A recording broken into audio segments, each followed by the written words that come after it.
이어서 두 번째 세션 근거 기반 의사결정과 임상진료 지침이라는 주제로 회의를 시작하겠습니다. 첫 번째 세션과 마찬가지로 생중계 채팅창을 통해 시청자 여러분의 질문을 받고 있습니다. 질의하실 때는 반드시 답변 듣고자 하시는 연사의 이름을 적어주시기 바랍니다. 생중계 채팅창을 이용한 질의만 가능하다는 점 양해 바라겠습니다. 두 번째 세션은 5분의 발제를 먼저 듣고 이에 대한 토론자 4분의 토론과 질의응답으로 진행될 예정입니다. 두 번째 세션의 좌장을 소개해 드리겠습니다. 먼저 이진호 대한의학회 부회장님이십니다. 다음은 박병주 대한민국 의학한림원 부원장님이십니다. 두 분 양력을 소개해 드리겠습니다. 이진호 부회장님은 현재 연세대학교 의과대학에 재직 중이시며 세계 족부족 관절학회 차기 회장, 대한정형외과 학회 차기 이사장, 한국보건산업진흥원 이사로 활동하고 계십니다. 박병주 부원장님은 서울대학교 의과대학 명예교수이시며 대한보건협회 회장, 대한예방의학회 회장, 한국의약품안전관리원 초대 원장을 역임하셨습니다. 두 분 좌장님께 마이크를 넘기겠습니다.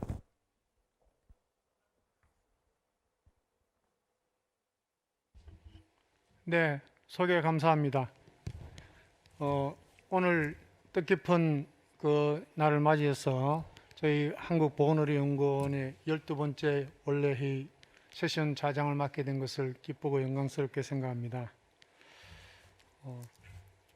이번 세션에서는 우리 그 보건의료연구원이 한글에는 나타나지 않았지만 영어로 보면 National Evidence-Based Healthcare Agency입니다. Evidence-Based란 말이 영문 명칭에 들어있을 정도로 우리 보건의료연구원의 정체성에서 가장 핵심적인 부분이 근거 기반, 그 다음에 가치 기반 이렇게 환자 중심 이렇게 갈 것 같습니다. 그래서 이번 세션이 굉장히 중요한 의미를 가지고 있다고 생각을 하고요. 그래서 이번 세션에서 그 연자와 토론자의 그 토론을 통해서 우리 보건의료연구원이 뭘 하고 있고 어디로 가야 되는가 하는 방향성과 함께 좋은 내용이 다뤄질 것 같습니다. 첫 번째 세션과 마찬가지로 두 번째 세션에서 제가 연자에 대한 소개를 하고 그다음 토론은 우리 그 공동 좌장을 맡으신 이준우 교수님께서 맡도록 그렇게 진행을 하겠습니다. 첫 번째 연자를 소개해 드리겠습니다. 첫 번째 연자는 최미영 임상근거연구팀장이십니다. 연대 간호대를 졸업하시고 보건대학원에서 보건학 석사를 취득하신 후에 간호학 박사를 취득하셨습니다. 제목은 보건의료연구원과 대한의학회 간의 임상진료지침 관련 협력 현안에 대해서 발표를 해주시겠습니다. 박수로 맞이해 주시기 바랍니다. 네, 소개 감사드립니다. 저는 한국보건의료연구원 임상근거연구팀장을 맡고 있는 최미영입니다. 저는 우선 임상진료지침 업무에 대해서 소개를 드리도록 하겠습니다. 제가 이제 첫 번째 연자여서 슬라이드 한 장을 추가했습니다. 이제 임상진료지침은 일반인들은 이제 교과서도 있는데 이제 왜 필요한지 그리고 어떻게 만드는지 궁금해하실 수 있습니다. 임상진료지침은 이제 간단하게 제가 정의를 다시 한번 요약을 했는데요. 저희 근거 기반 의학의 정의를 좀 빌려왔을 때 임상진료지침은 전문가들 권고를 담고 있는데 그 중에서도 최상의 가용한 이제 근거를 바탕으로 만들어지는 환자 이득과 유해를 고려한 최선의 의사결정에 대한 권고를 모은 것이라고 볼 수 있겠습니다. 그리고 사실 궁극적으로는 적정한 진료를 통해서 의료의 질과 환자의 건강을 향상시키는 데 목적이 있다고 볼 수 있겠습니다. 그리고 개발 과정의 투명성이 가장 중요하기 때문에 이제 다학제 그룹이라든가 체계적 운영 고찰, 이해관계 선언, 외부 검토 등 방법론적으로 엄격한 과정을 거쳐서 만들어진다고 볼 수 있겠습니다. 그리고 이것은 어떤 규제나 규율, 법 이런 부분은 아니기 때문에 이제 그런 부분에 대해서는 이제 오해가 이제 없었으면 하는 바람이 있습니다. 지금 근거 기반 임상진료 치료 지침이 많이 증가하고 있고 외부적으로 또 이따가 이제 보험심사 쪽에서도 설명을 하시겠지만 이제 정책적으로도 비용 중심에서 의학적 타당성 관점으로 이동하시면서 근거 기반 임상치료 지침을 활용하시겠다는 그런 의지를 보이신 걸로 알고 있고 국내에서는 대한의학회에서도 지침 인정평가 기준에서 지침 개발 방법론 전문가들의 참여를 적극적으로 권장을 하고 계시기 때문에 저희 방법론 연구자들의 참여 수요가 많이 증가하고 있습니다. 저희 잠깐 앞에도 소개가 나왔지만 사실 그 저희 한국보건의료연구원의 업무 중에서 근거 기반 임상치료 지침의 지원에 대한 업무가 있었는데 상대적으로 의료기술 평가 쪽이 그동안 이제 많이 이슈가 되다 보니까 저희 쪽은 활동이 그렇게 이렇게 적극적이지 않았다는 것은 사실입니다. 하지만 저희가 내부적으로는 체계적 운원 고찰을 비롯해서 연구 전문 기관으로서 역량이 충분히 있었고 임상진료 지침에 대해서도 이제 꾸준히 관심을 놓지 않고 전문가들과 함께 방법론 연구 그리고 현황 분석 연구 그리고 매뉴얼 핸드북 개발 이런 부분들을 꾸준히 업무를 계속해 왔었습니다. 그리고 이제 국내에서 학회 중심으로 가이드라인을 만드시고 저희가 근거 기반 방법론 특히 체계적 문헌 고찰 그리고 이제 메타 분석 그레이드 방법론이라든지 그런 부분을 교육하는 것 또 자문회의 등 여러 가지 형태로 협력을 해왔고 공식적인 공동 개발 사례가 있습니다. 대한영상의학회와 협업한 근거 기반 임상 영상 가이드라인입니다. 두 기관이 연구비를 공동으로 1대1로 매칭 방식으로 마련해서 저희가 방법론적인 기술 지원과 프로토콜 개발 및 교육을 담당 진행했었습니다. 개발을 완료한 후에 대한의학회에서 우수 인정 지침으로 이제 평가를 받았고요. 질병관리청으로부터 2017년부터 안정적인 연구비를 확보를 했습니다. 그리고 학술적인 성과는 WHO 같은 국제기관과의 공동 워크숍 개최 등 이제 후속 성과로도 이어졌습니다. 저희 2020년에 사실 향후 임상진료 지침 분야에서 저희 기관이 도약할 수 있는 두 가지 중요한 국제 네트워크 성과가 있습니다. 우선은 현재 가장 큰 국제 가이드라인 DB를 보유하고 있는 조직인 GIN의 국내 연구기관으로서는 최초로 기관회원으로 가입을 했습니다. 그래서 이제 여기에 개발 정보를 공유를 할 수가 있게 되었고 또 주관하는 교육이라든가 세미나 학회, 개발 도구 공유 면에서 여러 가지 이득이 있게 됐습니다. 그리고 근거 평가 방법론 분야에서 현재 최고 수준의 국제 방법론 연구 그룹인 그레이드 그룹과 저희가 2014년부터 꾸준히 이제 계속 업무적인 연락을 해왔는데요.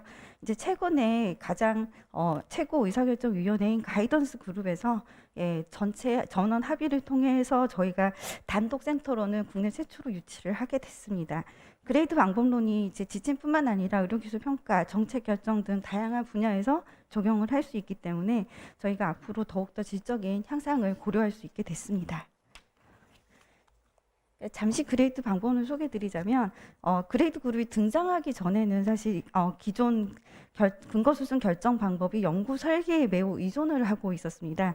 그런데 이제 그레이드 그룹은 무작위 임상시험이라고 하더라도 여러 가지 근거 요소를 고려해서 낮은 등급을 받을 수 있는 반면 대규모 전향적 코호트 연구라든지 질 높은 연구들이 오히려 이제 높은 근거 등급을 받을 수 있는 이런 패러다임 변화와 이제 공고 등급에서 고려하는 여러 가지 프레임워크를 제시를 해서 이제 국제적으로 영국의 나이스, 세계보건기구 등 100개가 넘는 조직이 근거 수준 결정 방법론으로 이제 채택하고 있는 그런 방법론입니다. 작년의 주요 성과를 말씀드리자면 작년 5월에 임상근거연구팀이 신설이 됐습니다. 그래서 임상진료 지침 업무를 전담을 하게 됐고 코로나19과 관련해서 감염병 국가 임상진료 지침 개발 사업비를 확보를 했습니다. 그리고 6월에는 대한의학회와 MOU를 맺었고요. 임상진료 지침 분야 협업에 탄력을 받게 됐고 저희가 코로나19 임상진료 지침 국내 분석 보고서를 또 발간을 하게 됐고요. 그리고 이제 대한감염학회와 협업을 해서 코로나19 약물요법 중심으로 임상치료 지침을 신속 개발했고 이때 방법론적으로 짧은 주기의 근거 갱신을 특징으로 하는 리빙 가이드라인 기법을 적용했습니다. 향후 협력 계획에 대해서 잠시 말씀드리겠습니다. 2021년도 대한의학회와 공동연구 두 가지가 있는데요. 첫 번째로는 코로나19 임상진료 지침을 공식적으로 협업으로 개발합니다. 작년에 약물요법에 국한했었는데 진단과 비약물적 치료 등 영역을 확장을 하고 대한의학회 산하 임상학회들의 참여로 다학제 가이드라인이 될 것입니다. 그리고 임상진료 지침 핸드북이 2015년 발간된 이후에 만학회에서 활용을 하고 계시는데요. 이번에 의학회와 공동으로 개정 작업을 진행을 하면서 최신 반복론 동향과 국내 의학회 인정 사례를 적극적으로 반영해서 개정 작업을 진행할 예정입니다. 그리고 지속적으로 개발과 교육, 연구 분야에서 협업을 할 것인데요. 진료진 개발 재원을 마련하는 부분, 그리고 주제를 발굴하고 지원 학회를 선정하는 기준 등이 논의가 될 것이고, 지침 개발과 연계된 근거 창출 연구, 정책적 활용에 대한 공동 기획을 계획하고 있습니다. 방법론 교육 분야에서는 기존 방법론에 대해서 온라인 교육 프로그램을 개발하려고 하고 있고, 지속적인 연구 협업에 대해서도 논의를 할 예정입니다. 예, 저희가 이제 작년에 조금 아쉬웠던 부분은 코로나19 약물 지침을 빨리 만들긴 했는데 이제 내부 절차를 밟다 보니까 발표가 적시되지 못했던 점이 아쉬웠던 부분이 있습니다. 올해는 보시는 것처럼 미리 이제 지침 서식이라든가 이제 프레임을 좀 만들어 놓은 상태고요. 적시에 공고문을 발표할 수 있도록 할 것이고, 이제 호주, WHO 등 코로나 국제 진료 지침과 관련된 단체와 본격적인 국제 협력도 같이 진행을 하려고 하고 있습니다. 이상으로 제가 준비한 내용을 마무리하도록 하겠습니다. 감사합니다. 네, 감사합니다. 아주 주어진 시간에 짧은 시간에 아주 좋은 발표를 해주셨습니다. 위기에서 기회를 만든다. 아마 우리 한강엽 원장님이 작년에 취임하시면서 큰 일을 하신 것 같습니다. 국제 가이드라인 네트워크 지인의 기관 회원 가입하시고 그레이드 센터를 국내에 유치하신 큰 전환기를 맞으신 다음에 대한의학회와 MO를 맺어서 우리 작년 코비드-19 시절에 굉장히 발빠르게 각종 활동을 해오신 것 같습니다. 네, 감사합니다. 두 번째 연자로서는 같은 제목으로 우리 용환석 교수님께서 발표를 해주시겠는데, 고대의대를 졸업하시고 강원대에서 의학 석박사를 하신 다음에 지금 고대 구로병원 영상의학과 교수로 계십니다. 대한영상의학회 기획이사를 맡으시고 지금 대한의학회 정책이사를 맡고 계십니다. 예, 부탁드립니다. 박수로 안녕해 주시기 바랍니다. 네, 소개 말씀 감사드립니다. 제가 이제 대한의학회 임상진료 지침 관련해서 어떤 활동을 했는지 말씀을 드릴 텐데요. 저는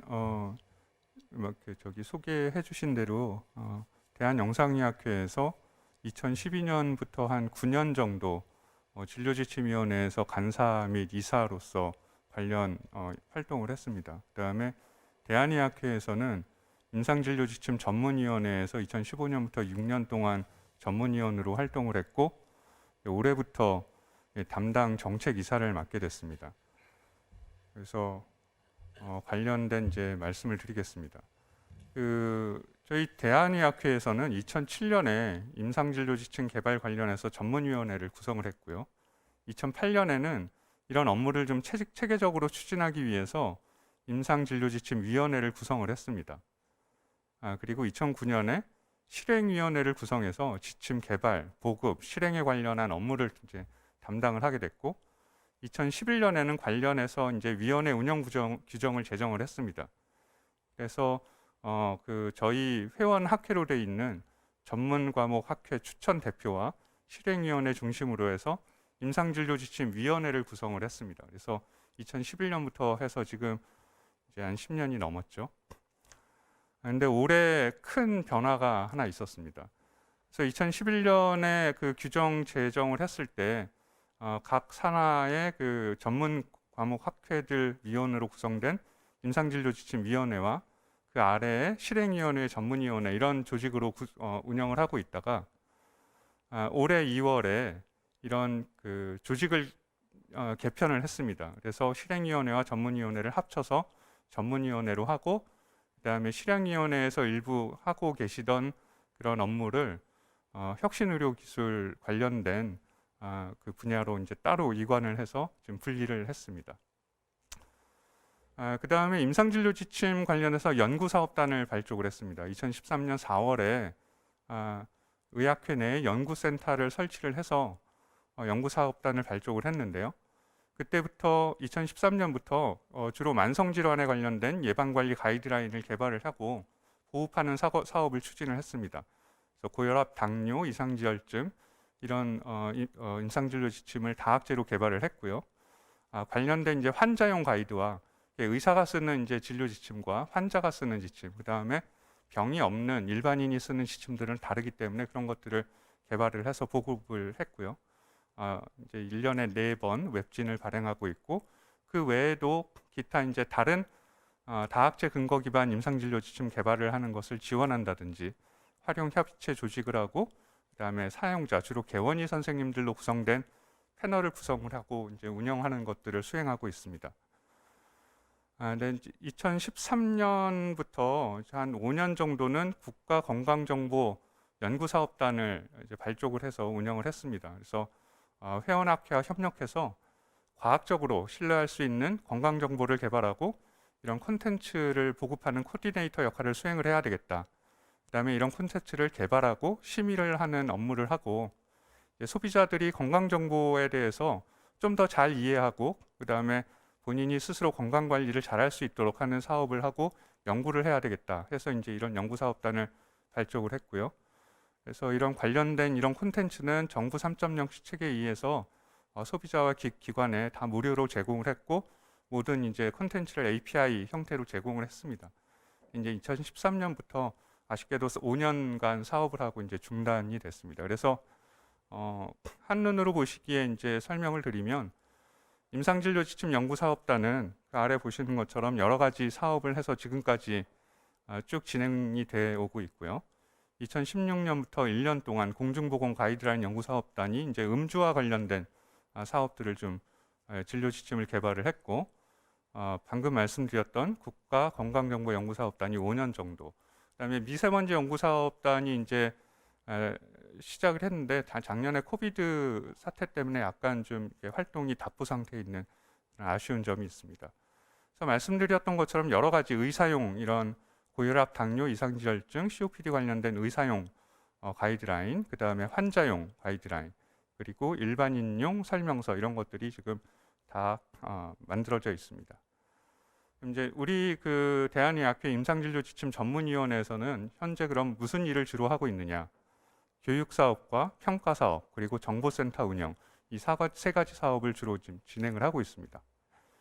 교육사업이라고 하면 실제로 그 많은 전문학회에서 임상진료 지침을 개발을 하고 계신데, 이거를 어떻게 개발을 해야 되는지 좀 도와달라고 하는 경우가 많은데, 이런 것들을 이제 수요를 충족해드리기 위해서 교육하는 그런 사업을 하고 있습니다. 그래서 개발 입문 과정은 하루짜리 이제 뭐 초심자 코스라고 할 수 있고요.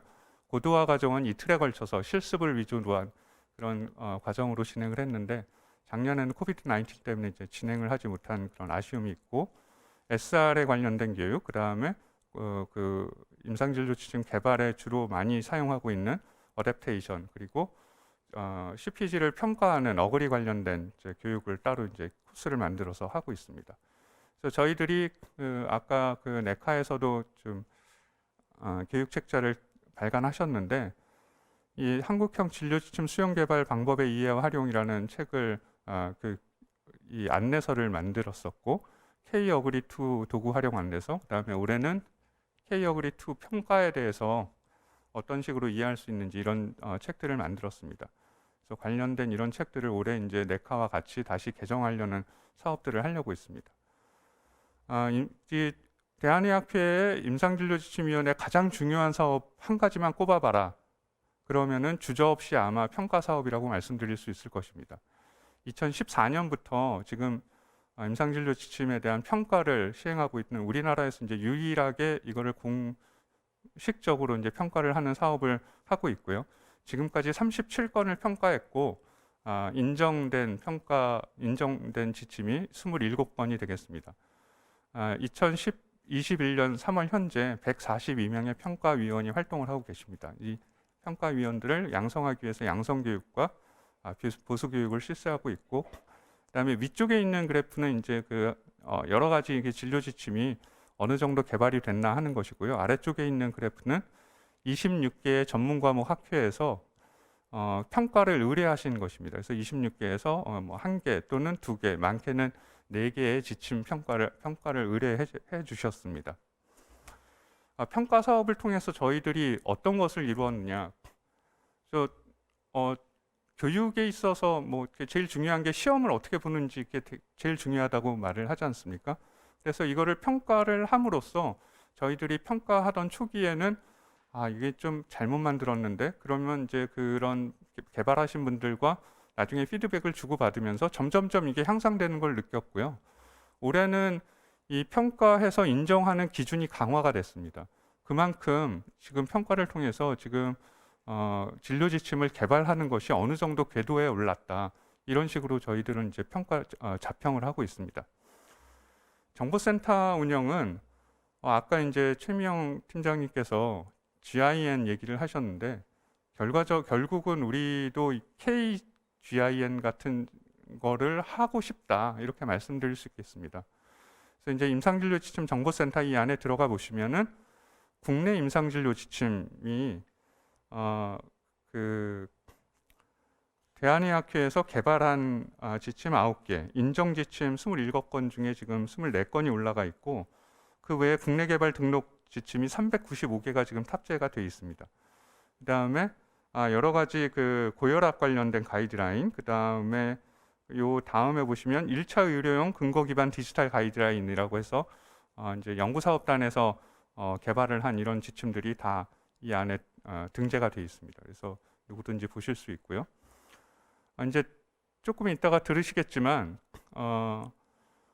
이 임상진료 지침을 그러면 만들기만 하고 잘 써야 되는데 그럼 어떻게 쓸 것이냐? 우리나라 같은 경우는 이제 싱글 페이어에 의해서 모든 게 이제 보험 급여라는 걸로 통제되고 있는 상황이었는데 보험 급여 기준을 앞으로는 이런 그 에비던스를 가지고 평가를 하겠다고 하고 있거든요.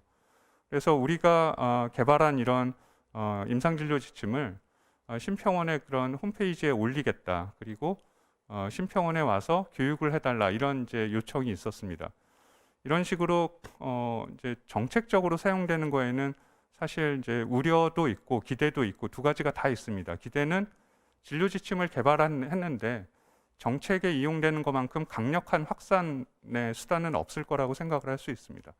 그렇지만 이게 이제 이 정책을 결정하시는 이런 쪽에서 최종 사용자로 이제 들어오시는 거거든요.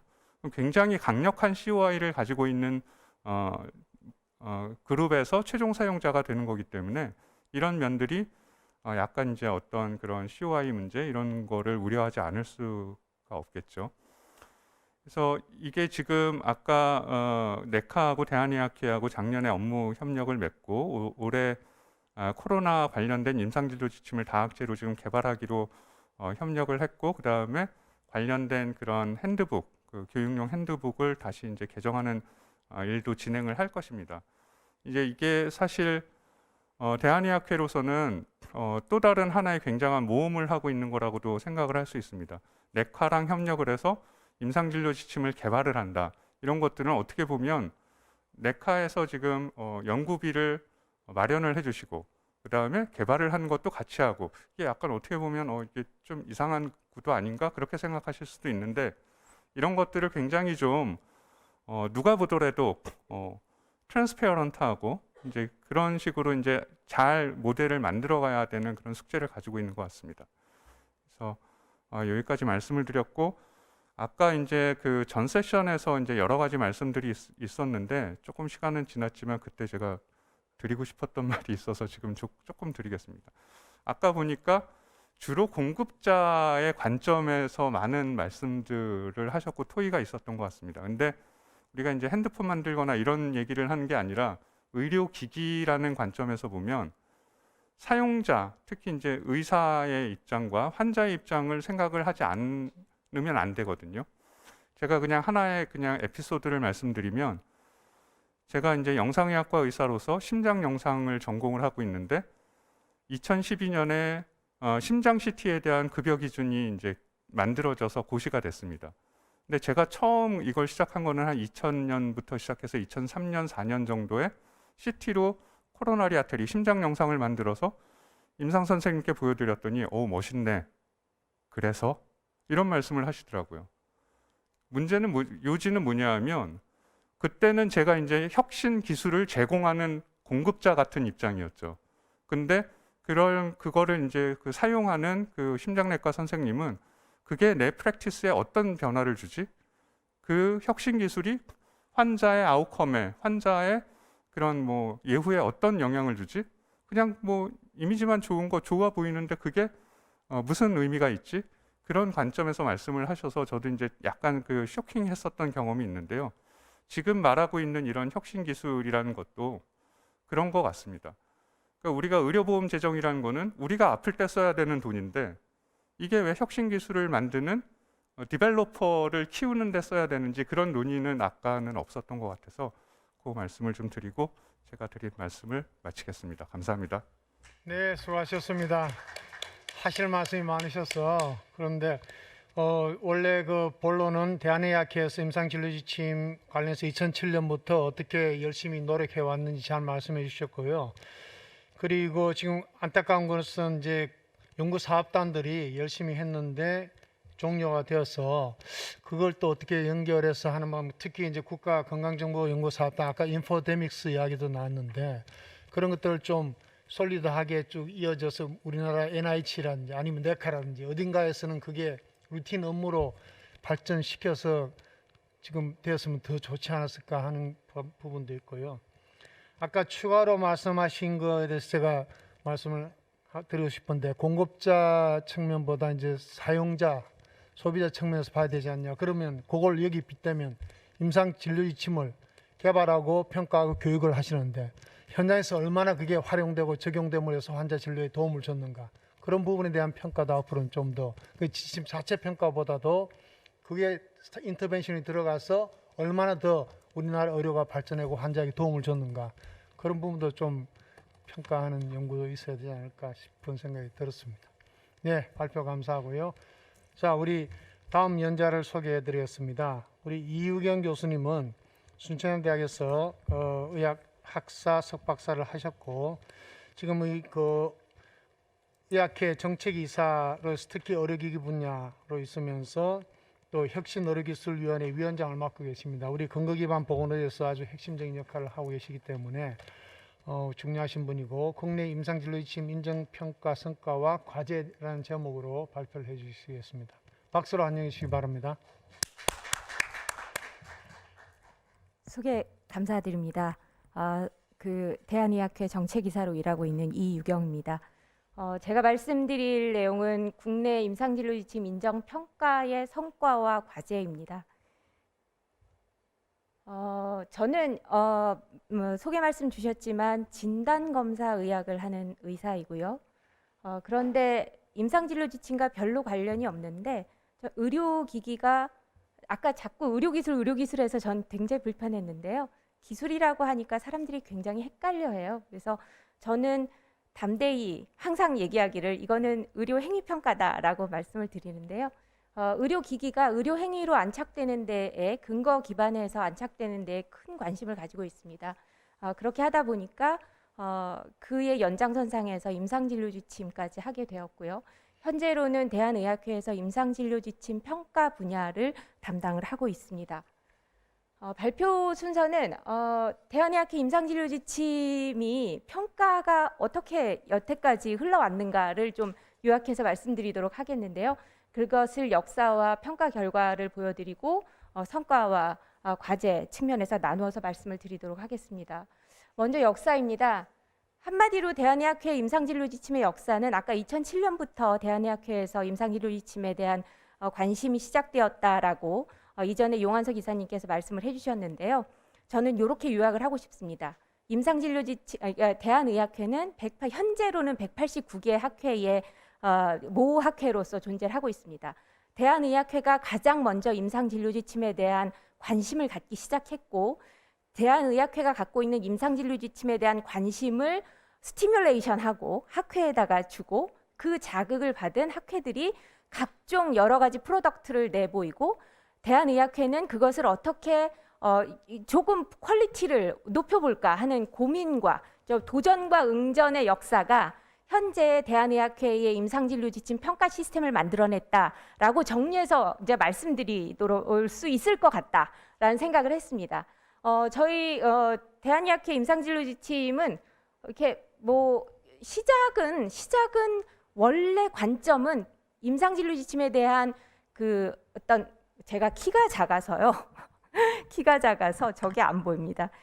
임상진료 지침에 대한 관심은 평가에 있지 않았습니다. 어떻게 하면 우리나라에서 임상진료 지침을 많이 만들게 할까? 이것이 관심이었고요. 그래서 2007년, 8년 시작할 때는 온갖 관심이 어떤 재정, 그리고 그것을 어떻게 퍼뜨릴까, 그리고 어떻게 실행시킬까에 관심이 다 가 있었습니다. 그래서 조직 자체가 그런 관점에서 만들어졌다가 이게 이제 점점 한 학회, 두 학회, 만드는 학회가 늘어나면서 결국은 우리가 한 것에 대한 이제 오디트를, 모니터링을 해봐야 하고 그 모니터링의 방법으로서 평가라는 것을 가져오게 되었습니다. 평가 시스템이 그런 식으로 어떻게 부지불식간에 대한의학회 내에서 시작이 되었고요. 그것이 점점 규모가 커지면서 결국 시스템은 정비될 수밖에 없었고 그 정비의 몇 번의 변화의 과정을 거쳐서 2021년 현재의 시스템에 와 있다라고 말씀드릴 수가 있습니다.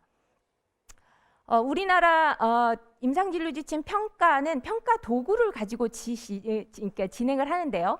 평가 도구의 도입 과정과 정착 과정을 간략히 말씀드리면 임상진료 지침의 평가 도구는 전 세계에서 하나밖에 사용하지 않습니다. 어그리라고 하는 이제 평가 도구를 사용을 하는데요. 이 어그리라고 하는 평가 도구가 2003년도에 발표가 되었습니다. 그런데 우리나라에서 이것을 인지하고 한글화를 시작한 건 2006년도이고요. 그 전까지는 임상진료 지침에 대한 관심이 없었다라고 이제 뭐 얘기할 수도 있는 문제일 것 같습니다. 그리고 2006년에 한글화한 이후에 이것을 실제로 적용을 해보아야겠다. 우리나라에서 개발한 지침을 가지고 한 것은 7년, 8년, 9년 정도의 파일럿을 여러 번 시행하면서였습니다. 근데 파일럿 과정에서 저희가 발견한 건 무엇이었냐면 이 어그리 평가 도구를 뭐 보신 분은 계실 것 같은데 보시면 하나하나의 문항이 매우 선언적입니다. 법하시는 선생님들은 선언적이다라고 하는 게 얼마나 해석의 여지가 큰가라고 하는 것을 아실 수 있을 거고요. 그 선언적인 문장을 이 임상진료 지침에서 이것이 잘 구현됐는가라는 것을 판단해야 하는데 우리 의료계 내에서 그 문장을 그렇게 판단하자라고 하는 공감대가 없다라고 하는 것을 저희가 발견했고요. 그 공감대가 없는 것을 극복할 수 있는 방안으로 평가하는 그룹 내부에서의 지침서를 만들게 되었습니다. 그게 이제 2009년 그리고 수정이 2010년에 있었습니다. 그런데 안타깝게도 그 내부 지침서를 써볼 기회는 별로 없었어요. 왜냐하면 2009년도에 어그리 그룹에서 어그리 오리지널 버전을 세컨 버전으로 업그레이드를 했습니다. 세컨 버전이 2009년에 발표가 됐고 그래서 대한의학회에서는 부랴부랴 준비를 해서 2010년도에 한글화를 시행하고 이번에는 어그리 그룹으로부터 정식으로 인돌스먼트를 받았습니다. 한글판 어그리 평가 도구라는 것을 인정을 받게 되었습니다. 역시 어그리 2 평가를 진행하면서도 우리는 예상을 했고 그래서 대비를 했던 것은 어그리 2 평가 도구도 역시 우리 국내에서 평가를 진행하는 사람 그리고 개발을 하는 사람에게조차 이 선언적 문항이 원하는 것은 무엇입니다라고 하는 것을 그러니까 설명해줄 필요가 있겠다라고 해서 2012년도에 K 어그리 2라는 이름으로 스코어링 가이드를 제안하게 되었습니다. 이 스코어링 가이드를 같이 쓰는 것을 저희가 이제 K 어그리 2라고 얘기를 하고 있고요.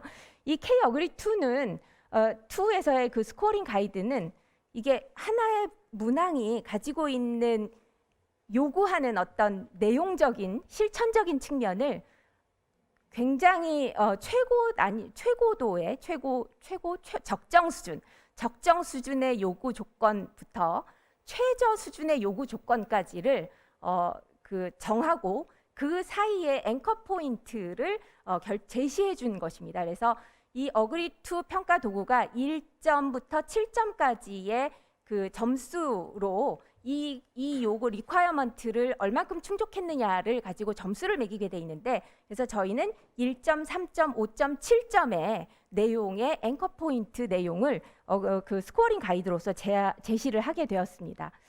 어그리 2 평가 도구라는 것을 조금 간략히 설명드리면은요. 전 세계적으로 임상진료 지침 평가는 모든 나라에서 어그리2 평가 도구를 현재 사용을 하고 있습니다.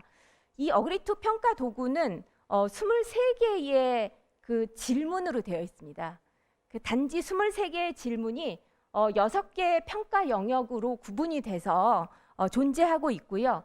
그러면 각각의 질문에 대해서 이 임상진료 지침은 그 리ኳ어먼트를 다 충족했느냐, 얼만큼 충족하고 있느냐, 이것을 문항별로 지침을 통해서 평가하는 것이 어그리2 평가다라고 말씀드리는데, 이 어그리2 평가 도구는 그러면 과연 진료 지침의 어떤 질적 수준을 보는 데만 사용을 하느냐? 그렇지 않습니다. 많은 평가 도구는 사실은 질적 수준 평가에만 사용하라라고 규정하고 있는 게 대부분인데, 이 어그리2 평가 도구의 경우에는 이것을 임상진료 지침의 질적 수준을 평가하는데도 사용하지만 당신들이 임상진료 지침을 개발할 때 그 각각의 문항이 요구하는 바를 그 개발에 방법론적인 방향성을 잡는 데에도 전략적으로 사용해 달라라고 얘기를 하고 있고, 그리고 어떤 문항이 요구하는 바를 제목으로 놓고 그 내용을 그 밑에 서술하는 방법, 즉 리포팅 가이드로서도 사용해 달라라고 얘기를 하고 있습니다. 실제로 그래서 우리 뭔가 리포팅 가이드, 논문 쓸 때 리포팅 가이드 저희가 이퀘이터 그 사이트에 가서 보지 않습니까? 이퀘이터 사이트에 가보면 임상진료 지침의 리포팅 가이드로서 2개의 가이드가 제시되고 있는데, 하나는 라이트 체크리스트고 하나는 어그리 체크리스트입니다. 그래서 어그리 평가 도구는 역시 진료 지침에서는 정말 다양한 분야에서 이제 사용할 수 있는 굉장히 가치 있는 도구다라고 말씀드릴 수가 있겠습니다. 그런데 이제 조금 전에 말씀드렸듯이 평가 도구는 매우 선언적인 문항인데, 이 선언적인 문항을 우리나라에 있는 임상진료 지침 개발자 그리고 의료계에 있는 사람들이 모두 다 이 문항이 요구하는 건 이거야, 이렇게 실천하라는 거야 라는 과연 공감대가 있었느냐? 우리나라의 임상진료 지침 역사가 2006년 이전에 어그리 평가 도구가 있다라는 것을 인지하지 못할 정도였는데 역사가 있다라고 말씀드릴 수가 없겠죠. 공감대라는 건 역사가 필요한 것 같고요. 역사가 없는 것을 극복하려면 결국 우리는 또 하나의 어떤 도구를 또 내세울 수밖에 없고, 그래서 아까 말씀드린 대로 1.4점, 5.7점의 기준을 어떻게 잡을 것인가를 그때도 담대하게 전문가들을 모아서 이제 만들게 되었습니다. 그래서 그것을 K-어그리2라고 부르고 있고요. 평가 결과를 좀 보면은요. 평가 결과 보기 전에 잠시 말씀드리고 싶은 거는, 제가 대한의학회 임상진료 지침 평가를 하면서 가장 많이 들었던 질문 저겁니다.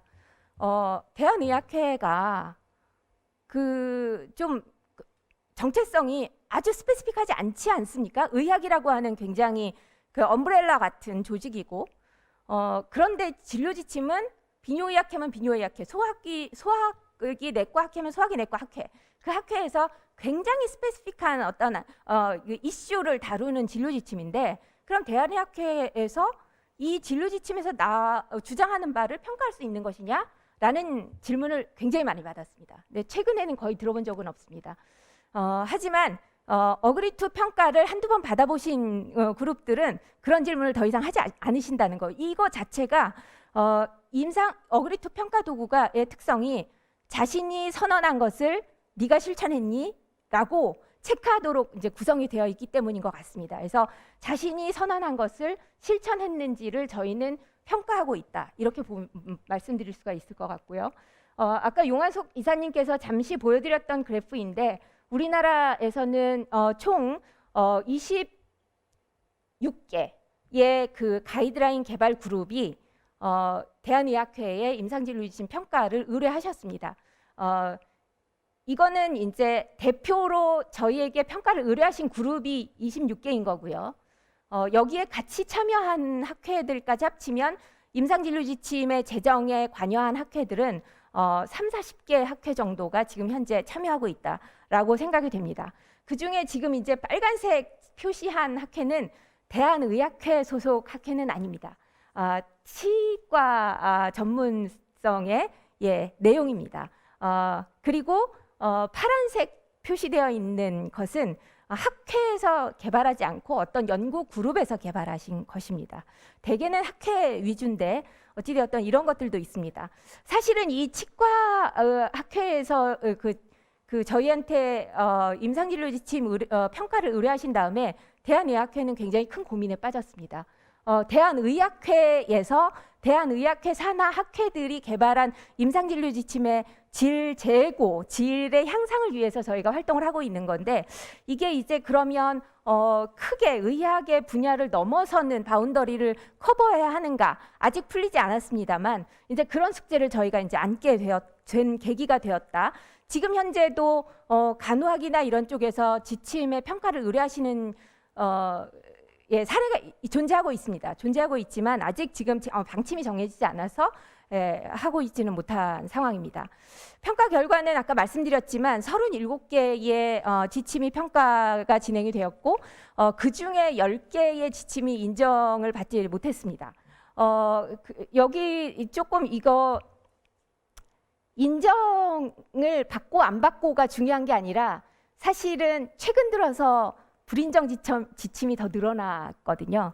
그러면 우리는 임상진료 지침의 퀄리티가 예전에 비해서 떨어진 것인가? 라고 이 그래프를 보면 선생님들께서는 질문을 충분히 하실 수 있으실 것 같습니다. 그렇지 않습니다. 기준이 높아졌습니다. 개발하시는 학회의 역량이 높아졌고 그래서 이 학회들의 역량이 새로운 기준, 조금 더 어려워진 기준을 충족시킬 수 있을 만큼까지 왔다라고 판단을 했기 때문에 저희가 평가의 세부 지침을 조정해서 계속 어려워지고 있습니다. 평가를 통과하기가. 그래서 지금 현재 작년부터 재작년까지 한 2년간은 한 50% 정도밖에는 인정을 받지 못하는 그런 결과가 나왔다라고 보실 수 있고요. 그 결과 어찌되었던 2021년부터는 그 인정의 기준이 조금 변화하게 됩니다.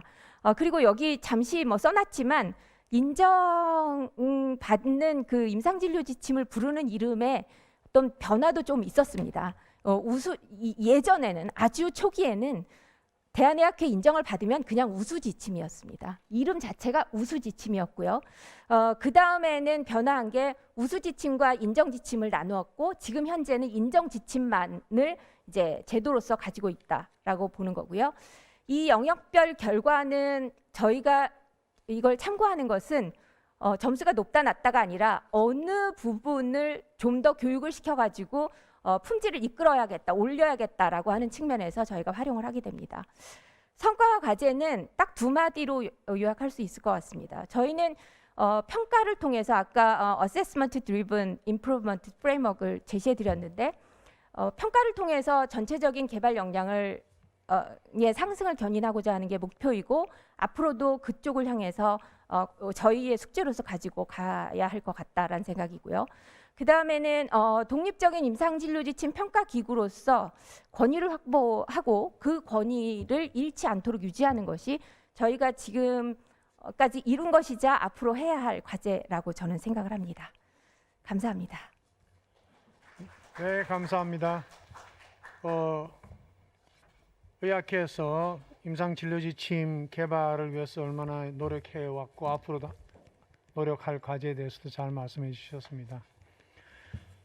다음 연자는 이제 지금까지 개발하고 평가까지 이야기를 했는데 그 최종 사용자로서 임상진료지침 활용에 대한 입장을 오무경 원장께서 발표해 주시겠습니다. 강원대 의대를 졸업하시고 서울대 의료관리학 석사 박사를 지냈습니다. 지금 현재는 대한의학회 전문위원으로 활동하고 서울효창의원 원장으로 개업하고 계십니다.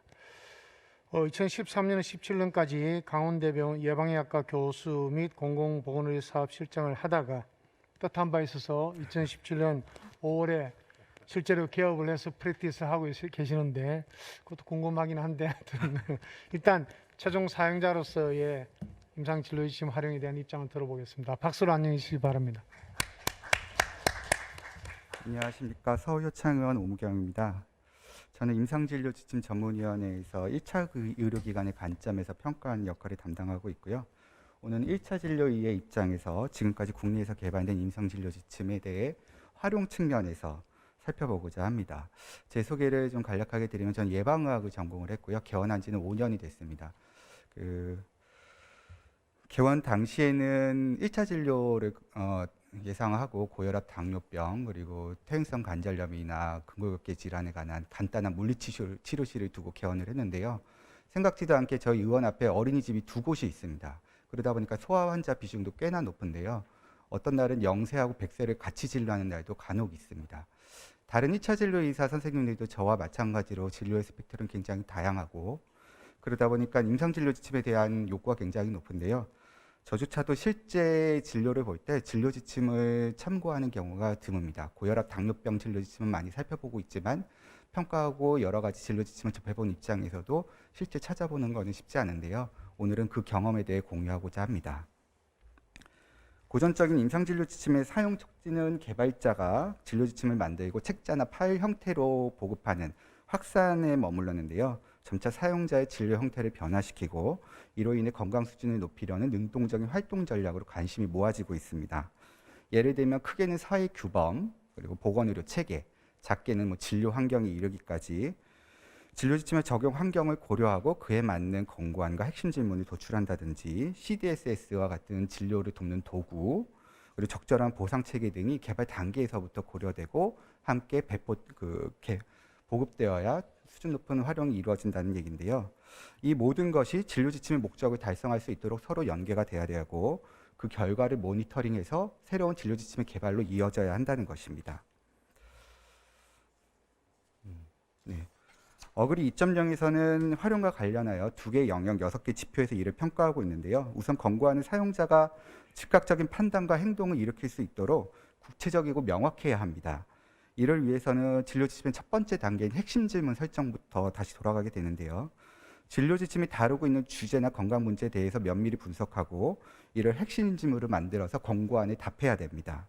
아쉽게도 제가 접해본 몇몇 진료 지침은 목적이 불분명하거나 핵심 질문 설정이 충분히 이루어지지 않아서 결국 사용자들의 진료 행태를 변화시키기는 부족하거나 진료 환경에 부합하지 않은 진료 지침들이 있었습니다.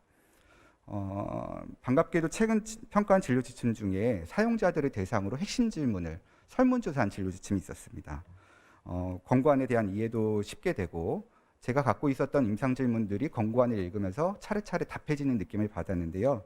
실제 사용자의 입장에서 사용 환경을 분석하고 그에 맞는 핵심 질문을 찾아 권고안을 내는 것이 진료 지침의 활용 수준을 높일 수 있는 첫 번째 단계라고 생각합니다. 이렇게 만들어진 권고안을 손쉽게 활용할 수 있는 도구들, 여기 적용성이 19번, 21번인데요. 도구들을 함께 제공하고 진료 지침을 사용함에 있어 장애 요인과 촉진 요인을 찾아 그에 맞는 활용 전략을 제시할 수 있어야 되는데요. 마지막으로 활용 수준을 모니터링하고 그 결과를 평가하여 새로운 진료 지침 개발로 이어질 수 있는 데이터 수집이 이루어져야 합니다. 그렇게 치면은 처음으로 다시 돌아가서 권고안이 구체적이지 않고 모호하게 되면 그 과정 자체가 굉장히 어려워집니다. 모호한 권고안을 보면 어떤 걸로 내 활동을 평가할 수 있을까 의문이 되게 되는데요. 결국에는 권고안 자체가 평가 지표가 될 수 있을 정도로 구체적이고 명확해야 진료 지침의 활용 수준을 높일 수 있다고 하겠습니다. 이제부터 몇몇 사례를 소개해 드리려고 하는데요. 비록 제한점을 소개하는 자료로 사용했는데 여기 올린 진료 지침은 의학회 평가 인정 기준을 통과한 우수한 진료 지침이라는 것을 먼저 말씀드립니다. 추간판 탈출증 환자의 재활치료 권고안입니다. 제가 앞에서 핵심 질문 설정할 때 기존의 진료 행태에 관한 면밀한 분석이 먼저 이루어져야 된다고 말씀드렸고 그를 바탕으로 사용자들의 진료 행태를 변화시킬 수 있는 명확하고 구체적인 권고안이 도출되어야 된다고 말씀드렸는데요. 물리치료실을 운영하는 1차 진료 입장에서 보면 두 번째 권고안, 온열 치료는 임상적 효과가 있으므로 권고할 수 있다를 읽고 나면 기존의 진료 행태하고 뭐가 변화될 수 있을까라는 의문이 남습니다. 사실 추간판 탈출증 환자들에 대한 온열 치료는 일반적으로 이루어지고 있고요. 제가 궁금한 거는 주기라든지 광도라든지 횟수 이런 것들을 어떻게 설정해야 되는 것이 궁금한데요. 되게 온열 치료는 의료기관 사정에 따라서 15분에서 30분 내지 환자 많으면 15분 하고요. 환자 적으면 15분 하게 되고요. 그리고 횟수도 환자분들이 오시는 거에 따라 조금씩 달라지게 되는데요. 사실 이에 관한 진료 지침은 이걸 기대했었는데 그에 대한 답을 주진 않았었습니다. 다만 심사 체계에서는 관절염은 2주, 추간판 탈출증은 3주로 제한하고 있고요. 그 이상을 하게 되면 삭감의 위험이 있습니다. 하지만 환자들은 더 많이 요구하게 되고 여러 부위를 요구하게 되고 그렇게 되는데요. 그 간격을 메우기에는 근거도 부족하고 삭감에 대한 내용을 가지고 환자들의 치료를 제한할 수도 없고 이런 어려움이 있었습니다. 다음은 약제 연관 소화성 궤양 환자에서 PPI 처방에 관한 권고안입니다.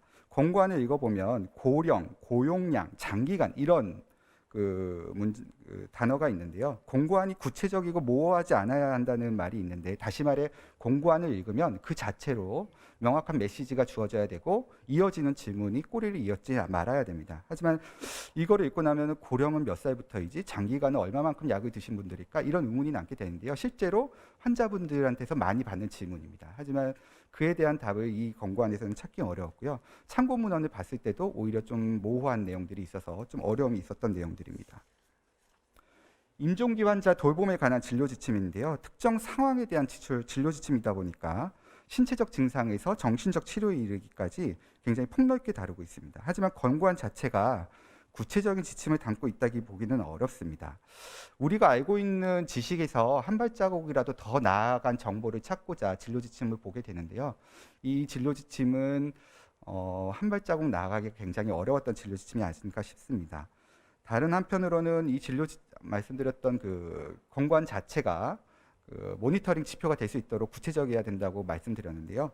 권고안 자체가 모호하다 보니까 어떤 수준으로 어떤 지표로 이 활용을 측정해야 되는지 지표 자체를 설정하기 굉장히 어려움이라고 볼 수 있겠습니다. 지금까지 사례가 해당 건강 문제에 관한 분석이 부족해서 핵심 질문 설정이 미흡하게 되고 그러다 보니 권고안이 구체적이고 명확하지 못해 사용자의 욕구를 채워주지 못하였다고 것이었다면은 이번에 소개해드린 사례는 진료지침 사용자 환경의 맥락에서 살펴보겠습니다. 마크로라이드 항생제 반응이 없는 마이코플라즈마 폐렴 소환자에 관한 진료지침인데요. 대상자는 1차 의료기관도 포함하고 있습니다. 하지만 진료지침의 주요 대상이 중증 폐렴 환자의 정의를 보면 이 환자가 과연 1차 의료기관에서 볼 수 있는 환자인가, ICU에 들어갈 만한 환자가 아닐까라는 의문이 나는데요. 제가 처음 봤을 때 나도 이제 마이코플라즈마 폐렴 환자 볼 수 있겠구나 이런 자신감이 들었었는데 읽다 보니까 이거 조심해야 되겠구나 생각이 되게 되는 진료 지침이었고요. 이는 1차 의료기관이 갖고 있는 진료 환경에 대한 자원 수준에 대한 고려가 좀 부족했고 그러다 보니까 적절하게 어떤 대상자를 타겟팅하는 데 좀 미흡하지 않았나 하는 의문이 남는 진료 지침이었습니다. 췌장암 환자의 진단과 치료에 관한 권고안인데요. 이 역시 사용 대상자는 1차 의료기관입니다. 근데 췌장암 자체가 증상이 없거나 비특적이고 이학적 검사로 찾아내기 에는 한계가 있다 보니까 이 권고안에서는 영상 검사 이외에는 진단에 대한 내용이 전혀 없습니다. 완성도는 매우 높은 진료 지침인데요. CT, MRI 같은 진단 장비 제한으로 1차 의료기관에서 사용할 수 없다는 점, 그렇다면 1차 의료기관에서 이를 어떻게 활용할 수 있다는 내용들이 같이 기술이 되었으면 좋았는데 그런 부분이 부족해서 실제 1차 의료기관에서 활용하기 굉장히 어려운 진료 지침이라 할 수 있겠습니다. 당뇨병 진료 지침입니다. 당뇨 환자의 진단, 치료에서부터 생활습관에 이르기까지 1차 의료기관에서 할 수 있는 많은 정보를 담고 있는데요. 정리도 간결하고 개인적으로 많이 찾아보는 진료 지침입니다. 좀 아쉬운 점은 두 번째 권고안이 빈번히 일어나는 사례인데 당뇨로 진단되지는 않았지만 공복 혈당 수치가 높은 환자들에 대해서 6개에서 12개월마다 공복 혈당을 측정하거나 당화혈색소를 측정하라고 하고 있는데요. 공복 혈당을 측정하는 거는 그것도 한두 번이지 계속 그렇게 하기에는 어려움이 있고 결국에는 당화혈색소를 측정해서 당뇨 환자로 진단이 되든지 배제하든지 해야 되는데 당뇨 진단이 없으면 당화혈색소는 삭감이 됩니다. 그렇다고 배제 상병으로 넣고 비급여로 하게 되면 임의비급여로 해서 그 역시 또 삭감이 대상이 되고요. 진료 지침은 굉장히 활용이 높지만은 실제 환경에서 삭감의 위험 때문에 1차 진료 의사들이 활용하기에는 좀 어려운 권고안이라 할 수 있겠습니다. 정리하면 진료 지침의 활용 수준을 높이기 위해서는 진료기관의 1차 의료기관의 진료 환경에 대한 분석을 통해 그에 맞는 핵심 질문과 권고안을 제시하는 것이 필요하고요. 다음으로 사용자들의 이해를 높이고 손쉽게 접근할 수 있는 도구나 방법들을 제공한다면 더욱 효과적이겠습니다. 특히 도표나 그래프, 포스터 등을 이용해 시각적 효과를 극대화하거나 간결하게 정보를 제공했으면 더욱더 좋고요. 마지막으로 소개하고 싶은 진료 지침은 임상 상황에서 영상 진단 가이드라인입니다. 저 같은 경우 엑스레이도 없는 1차 의료기관이어서 영상 진단을 하지는 않지만은 이 가이드라인을 보면서 적어도 환자에게 상급병원으로 의뢰할 때 어떠한 절차를 밟게 될 것이다, 어떠한 과정을 겪게 될 것이다, 이렇게 정보를 주게 되면 환자와의 라포도 좋아지게 되고 의뢰를 했지만 회복률도 높아지는 좋은 긍정적인 효과가 있었습니다. 정리하면 능동적 활용 전략을 추구하지만 실상은 아직까지는 1차 진료에서 진료 지침은 인식 수준도 낮고 활용 수준도 높지 않습니다. 그래서 능동적인 활용 전략을 추구하지만은 처음부터 다시 돌아가서 확산 전략부터 우리가 다시 되돌아봐야 되지 않을까 생각이 되고요. 많은 진료의들이 진료정보 시스템을 활용하고 있는데 거기에 우리 임상진료지침 정보센터를 연결한다든지 진료지침을 쉽게 연결할 수 있는 그런 루트를 개발하는 게 어떨까 싶고요. 1차 의료기관의 사용자임에도 공고하는 동떨어진 느낌의 진료지침들이 있는데요. 1차 의료기관의 자원이라든지 환경을 고려한 권고안과 핵심 질문 설정을 부탁드립니다. 그리고 내 진료 행태가 어떤 변화로 이어졌는지 확인할 수 있다면 더 높은 활용을 할 수 있을 텐데요. 개인적 경험으로 무릎 관절 내시경적 치료가 무릎 관절 치환술로 이어지는데 얼마만한 영향을 주는지에 관련된 연구들이 있었는데 첨부 자료로 그거를 찾아볼 수 있으면 더 좋았는데 첨부 자료에서 그걸 할 수가 없었습니다. 그 이유가 한쪽, 양쪽은 있는데요. 왼쪽, 오른쪽은 없습니다. 그러다 보니까 왼쪽 치환술 리페어를 했는데 오른쪽으로 토탈리를 하면 그걸 알 수가 없게 되는 거죠. 그래서 한쪽, 양쪽 요것만 바꾸면은 더 많은 자료를 얻을 수 있는데 이런 부분들에 대해서 여러 교수님들과 관계기관이 좀 더 관심을 기울여 주시고 벽대화할 수 있는 노력이 이어졌으면 좋겠습니다. 이상입니다. 감사합니다. 네, 수고하셨습니다. 1차 의료기관을 하면서 실제 이 진료지침을 활용하려고 했는데 1차 의료기관에는 맞지 않는 경우가 꽤 있다 하는 걸 아마 의학계에서 좀 참고하시고 종별로 좀 구분해서 개발할 필요도 있겠습니다. 네, 감사합니다. 다음 발표자를 소개해 드릴 텐데요. 우리 분석심사에서 임상진료지침 활용에 대해서 건강보험심사평가원의 심사운영실 그리고 심사평가혁신실 부장을 맡고 계신 최수경 부장님이신데 오늘 직접 참석을 못해서 화상으로 발표를 준비하셨습니다. 자, 그러면은 띄워주실까요? 안녕하십니까. 심사평가원 최수경입니다. 이번 자리를 통해 저희가 추진하고 있는 분석심사 사업에 대해서 소개드릴 기회가 주어진 데 감사드립니다. 먼저 추진 배경과 그리고 분석심사 과정에서의 임상진료지침 활용에 대해서 설명드리겠습니다. 먼저 분석심사를 도입한 배경을 거슬러 가보겠습니다. 그 처음은 문제형 케어 정책으로 불리는 2017년 보장성 강화 대책 발표로 볼 수 있습니다. 병원비 걱정 없는 든든한 나라를 모토로 하면서 과거에는 암, 심장, 뇌혈관, 희귀난치 질환과 같은 4대 중증 질환에 대해서 보장성을 강화했다면 이번 정책에서는 모든 질환을 대상으로 하고 있습니다. 또한 선별급여로 비급여를 축소하던 방식이 아니라 비용 효과성이 부족하더라도 의학적 필요가 인정되는 모든 비급여를 급여권으로 편입하는 계획입니다. 시간이 안 그러다 보니 비용 효과성 중심으로 심사기준 적합성 여부를 판단해온 기존 심사 방식으로는 비용 효과성이 떨어지는 급여 항목에 대한 심사 접근이 어려워졌습니다. 결국 의학적 관점에서 환자 특성과 의료기관 특수성을 반영하여 종합적으로 판단해 불필요한 남용을 관리하는 새로운 심사 방식이 필요하게 된 것입니다. 이에 다양한 연구 진행과 함께 심사평가 체계 개편을 전담할 TF를 구성하게 되고요. 또한 공급자와 가입자, 전문가 등으로 구성된 개편 협의체를 구성하여서 2018년 12월 사회적 논의를 건정심에 보고하고 후속 조치를 발표하게 됩니다. 후속 조치의 세부 내용은 세계적인 변화 추세와 발맞추어 가치에 기반한 심사 체계로 전환하는 것을 포함하고 있습니다. 결국 가치 기반의 심사란 의료 서비스의 과잉 이용이나 과소 이용, 그리고 비효율적인 자원 이용 등을 모니터링하여서 비용을 질 또는 건강 결과와 비교하는 심사로의 방식입니다.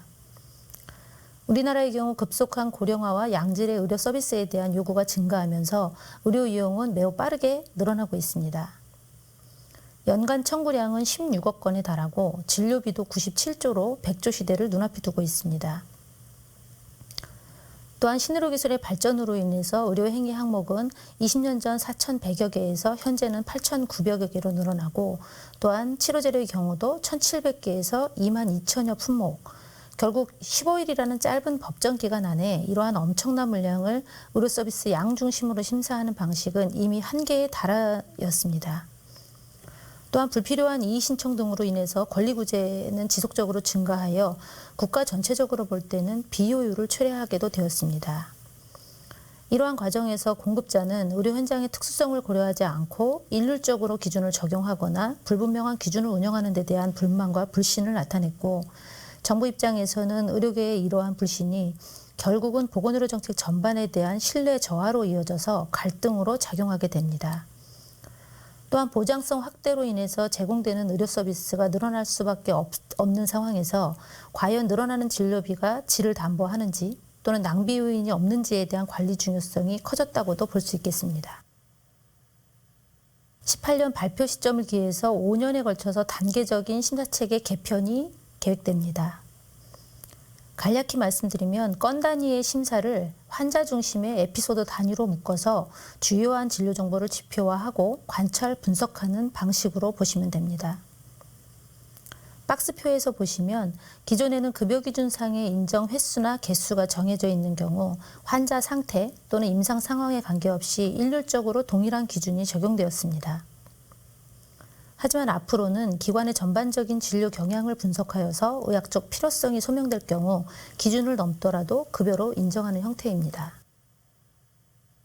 즉 분석심사의 프레임은 질환이나 항목 단위로 질과 비용의 효율성 그리고 진료 결과 등을 종합적으로 판단하여 의학적 타당성을 심사하는 방식입니다.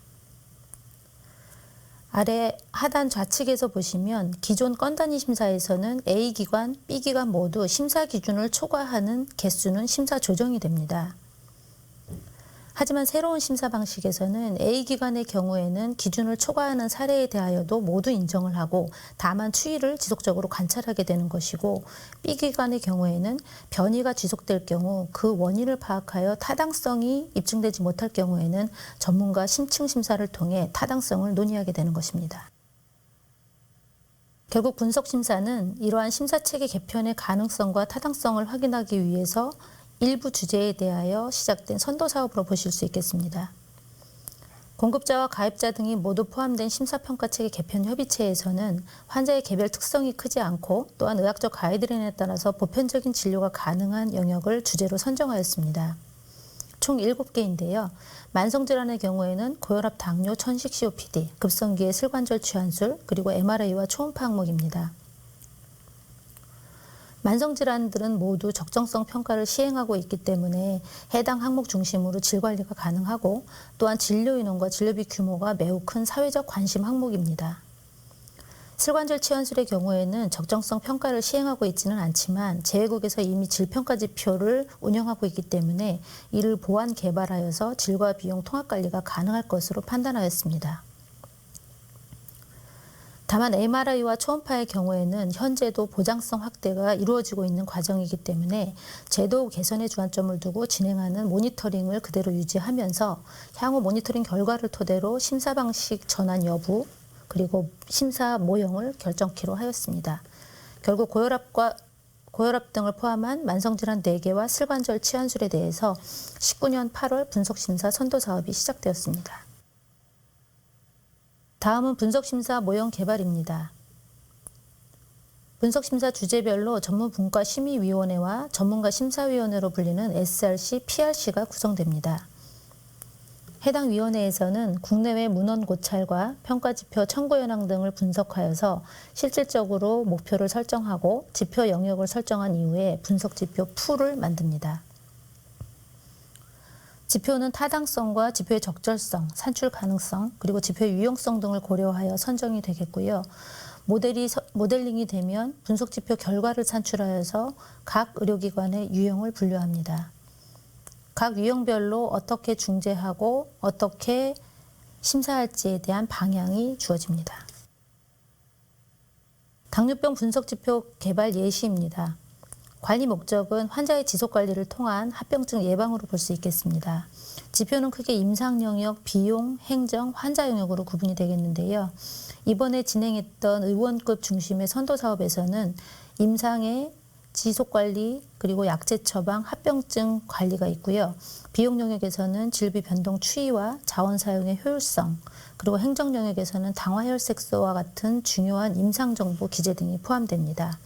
향후 본사업으로 전환되고 종별이 확대될 경우에는 더 많은 유형의 지표를 개발할 것으로 보입니다. 당뇨병 분석 지표는 아래와 같습니다. 적정성 평가에 적용되는 질 지표를 중심으로 해서 임상 영역 지표가 구성이 되겠습니다. 분석심사 프로세스는 우선 분석심사 대상권으로 분류가 되면 일률적인 그리고 제한적인 급여 기준은 유연하게 적용하게 됩니다. 필수 사항 중심으로만 점검을 한 이후에 심사 결정을 하고 심사 결정 이후 변이 여부를 관찰하여서 변이가 지속되는 기관은 타당성 심사를 하게 됩니다.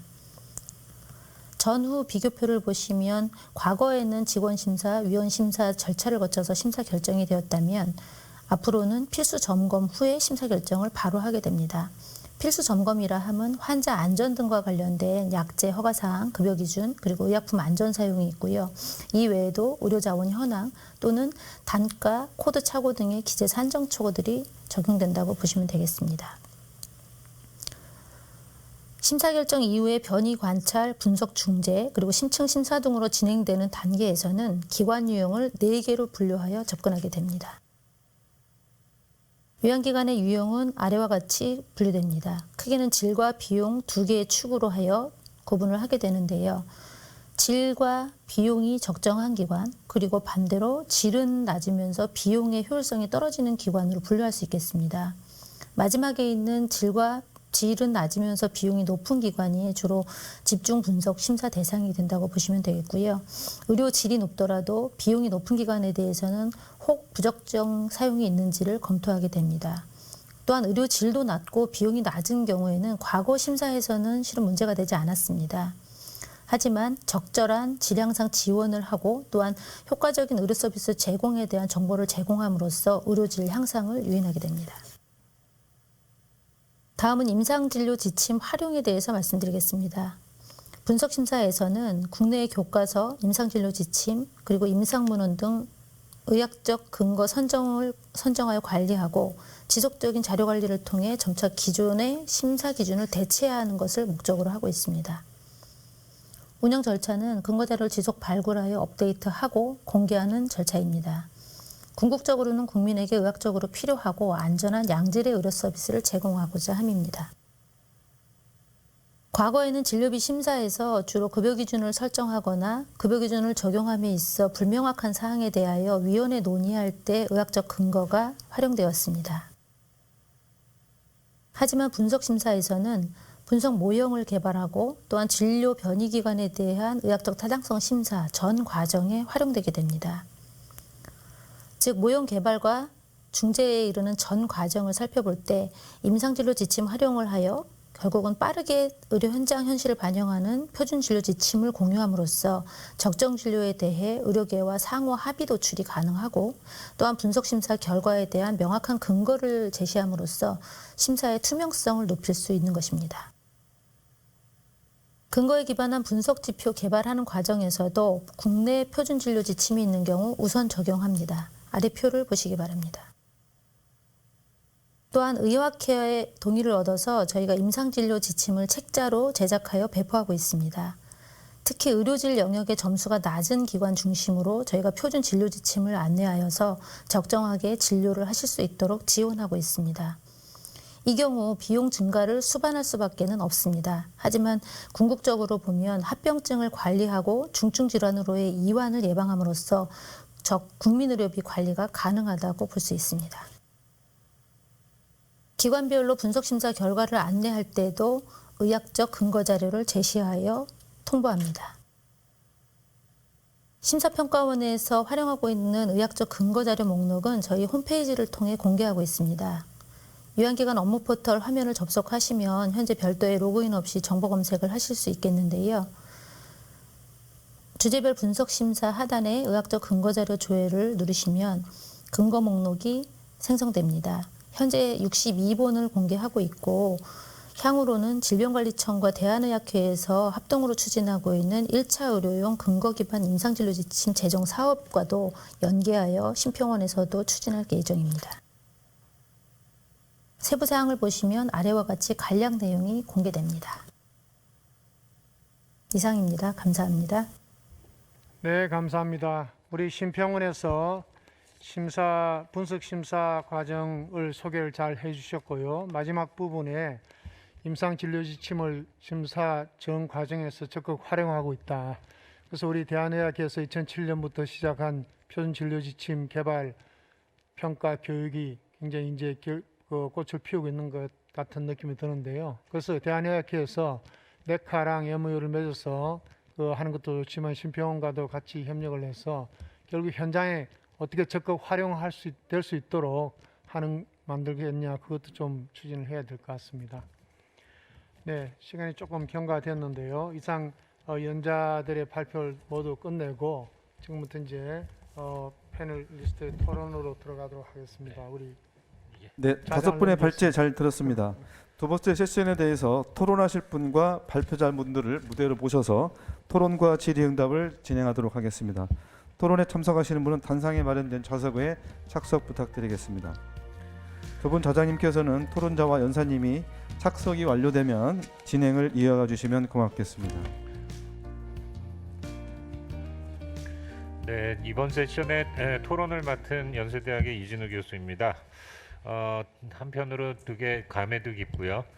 왜냐하면 2013년에 캄스 리서치 센터를 처음 만들고 그 다음에 개소식을 했던 게 엊그제 같은데 그 당시 제가 대한의학회 기획이사로 있으면서 그 업무를 봤었던 적이 있어서 굉장히 좀 감회가 새로운 것 같습니다.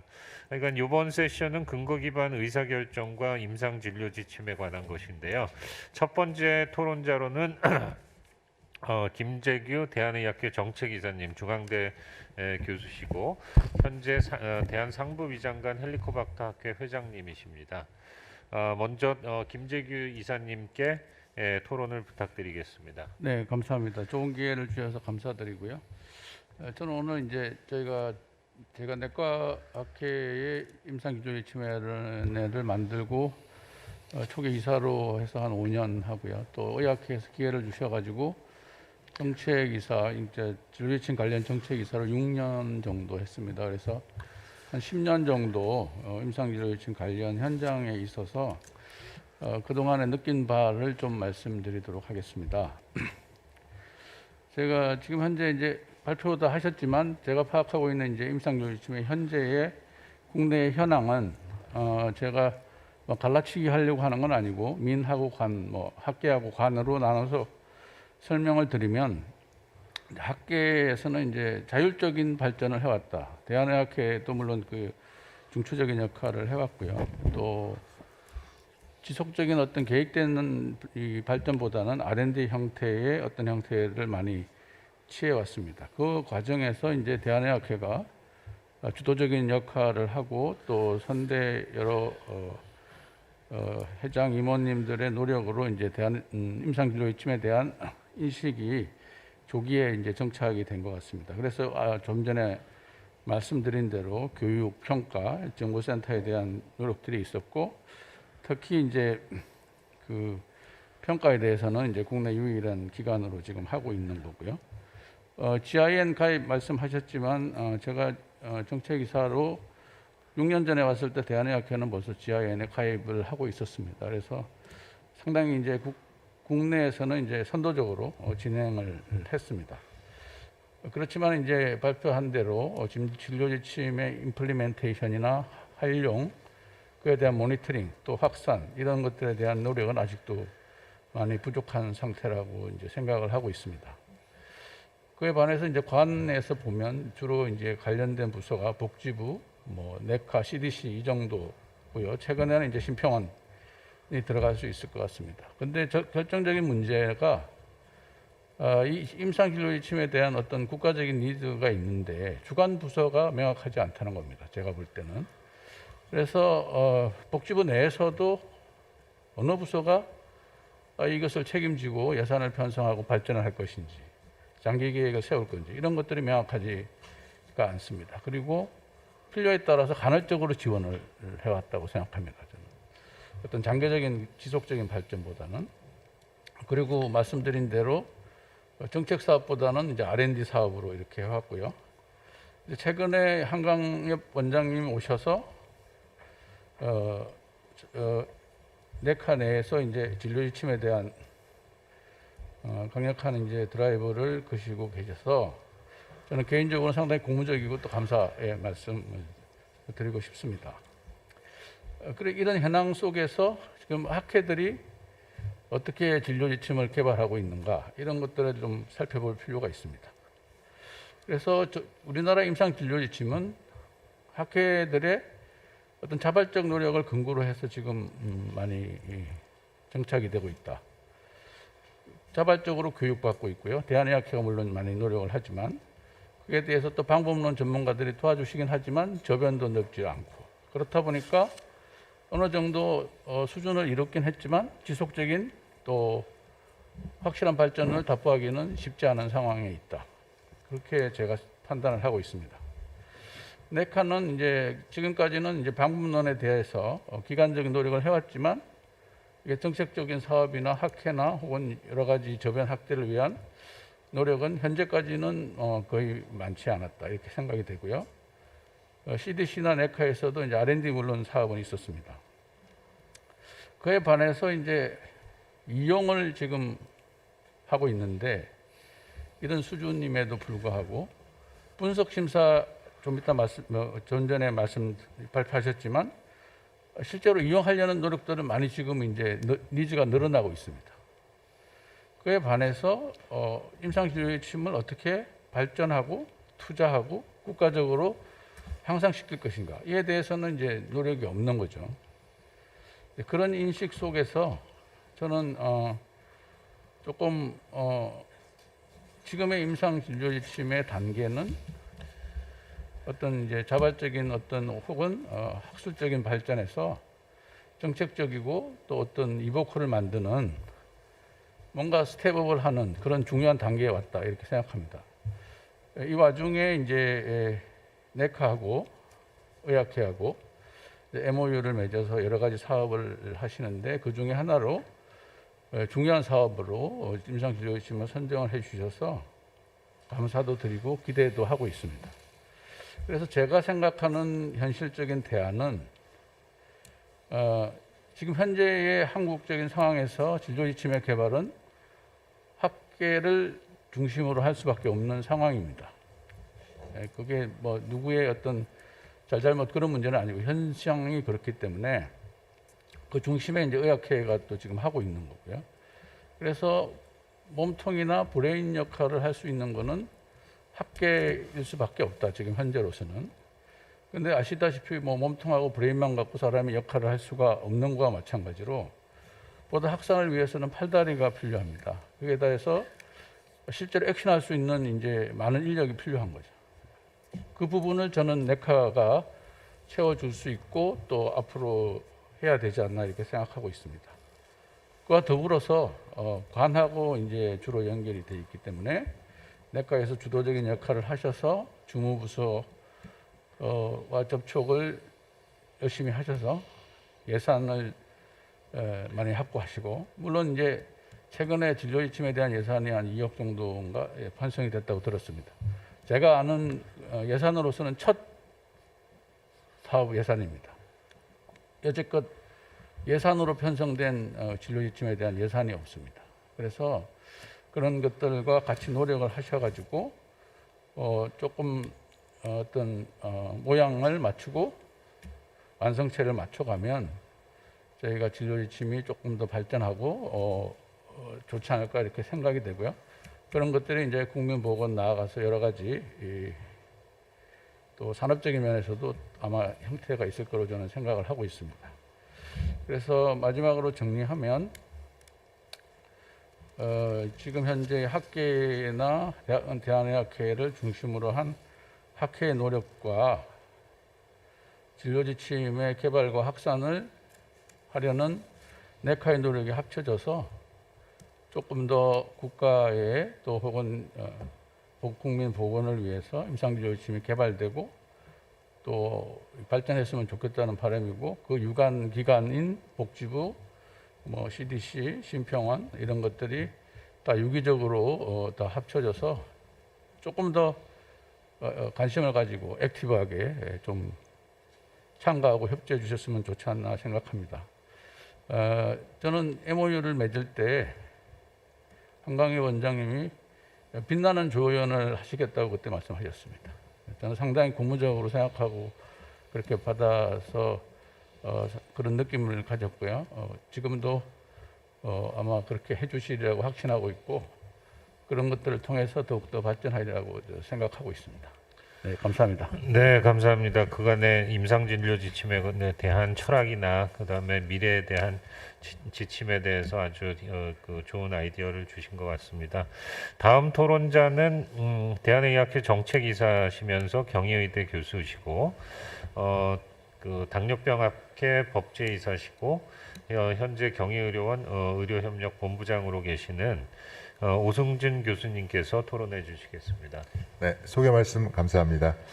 저는 뭐 몇 달 전까지 의학회 기획이사였습니다. 근데 지금 옆에 계시는 우리 김재규 교수님은 굉장히 오랜 세월 동안 이 가이드라인을 개발하시는데 현장에서 직접 뛰신 분이시죠. 그래서 저는 조금 다른 각도에서 말씀을 좀 드리고 싶습니다. 지금 이제 오늘 여기서 이제 발표를 해주신 그 기관이 크게 세 가지입니다. 네카도 있고 대한의학회도 있고 심사평가원도 있고, 이 세 기관이 그동안 해왔던 노력은 이제 굉장히 고무적이고 굉장히 눈부신 결과들이 많습니다. 그런데 제가 말씀드리고 싶은 결론을 좀 먼저 그냥 끄집어서 말씀을 드리면, 이 세 개가 서로 간의 시너지를 일으키기에는 조금씩의 간극이 뭐가 하나씩 있어요. 그래서 이 세 개의 기관이 이런 결과들을 갖고 뭔가 발전적인 어떤 일을 할 때 조금씩만 더 빈 부분을 채워나가면 굉장히 커다란 일을 더 해나갈 수 있겠다라는 말씀을 드리고 싶습니다. 먼저 이제 제가 속한 대한의학회에 관련된 말씀을 좀 드리면, 아까도 이제 연재 발표를 해주신 연사들께서 이제 말씀을 하셨는데, 사실 그 대한의학회에 속한 회원학회가 189개입니다. 굉장히 많은데요. 그 회원학회의 운영진은 모르겠어요. 그러나 거기에 속한 의과학자 또는 의사 선생님들은 대한의학회가 뭐 하는 데인지 잘 모르시는 경우가 아직도 되게 많습니다.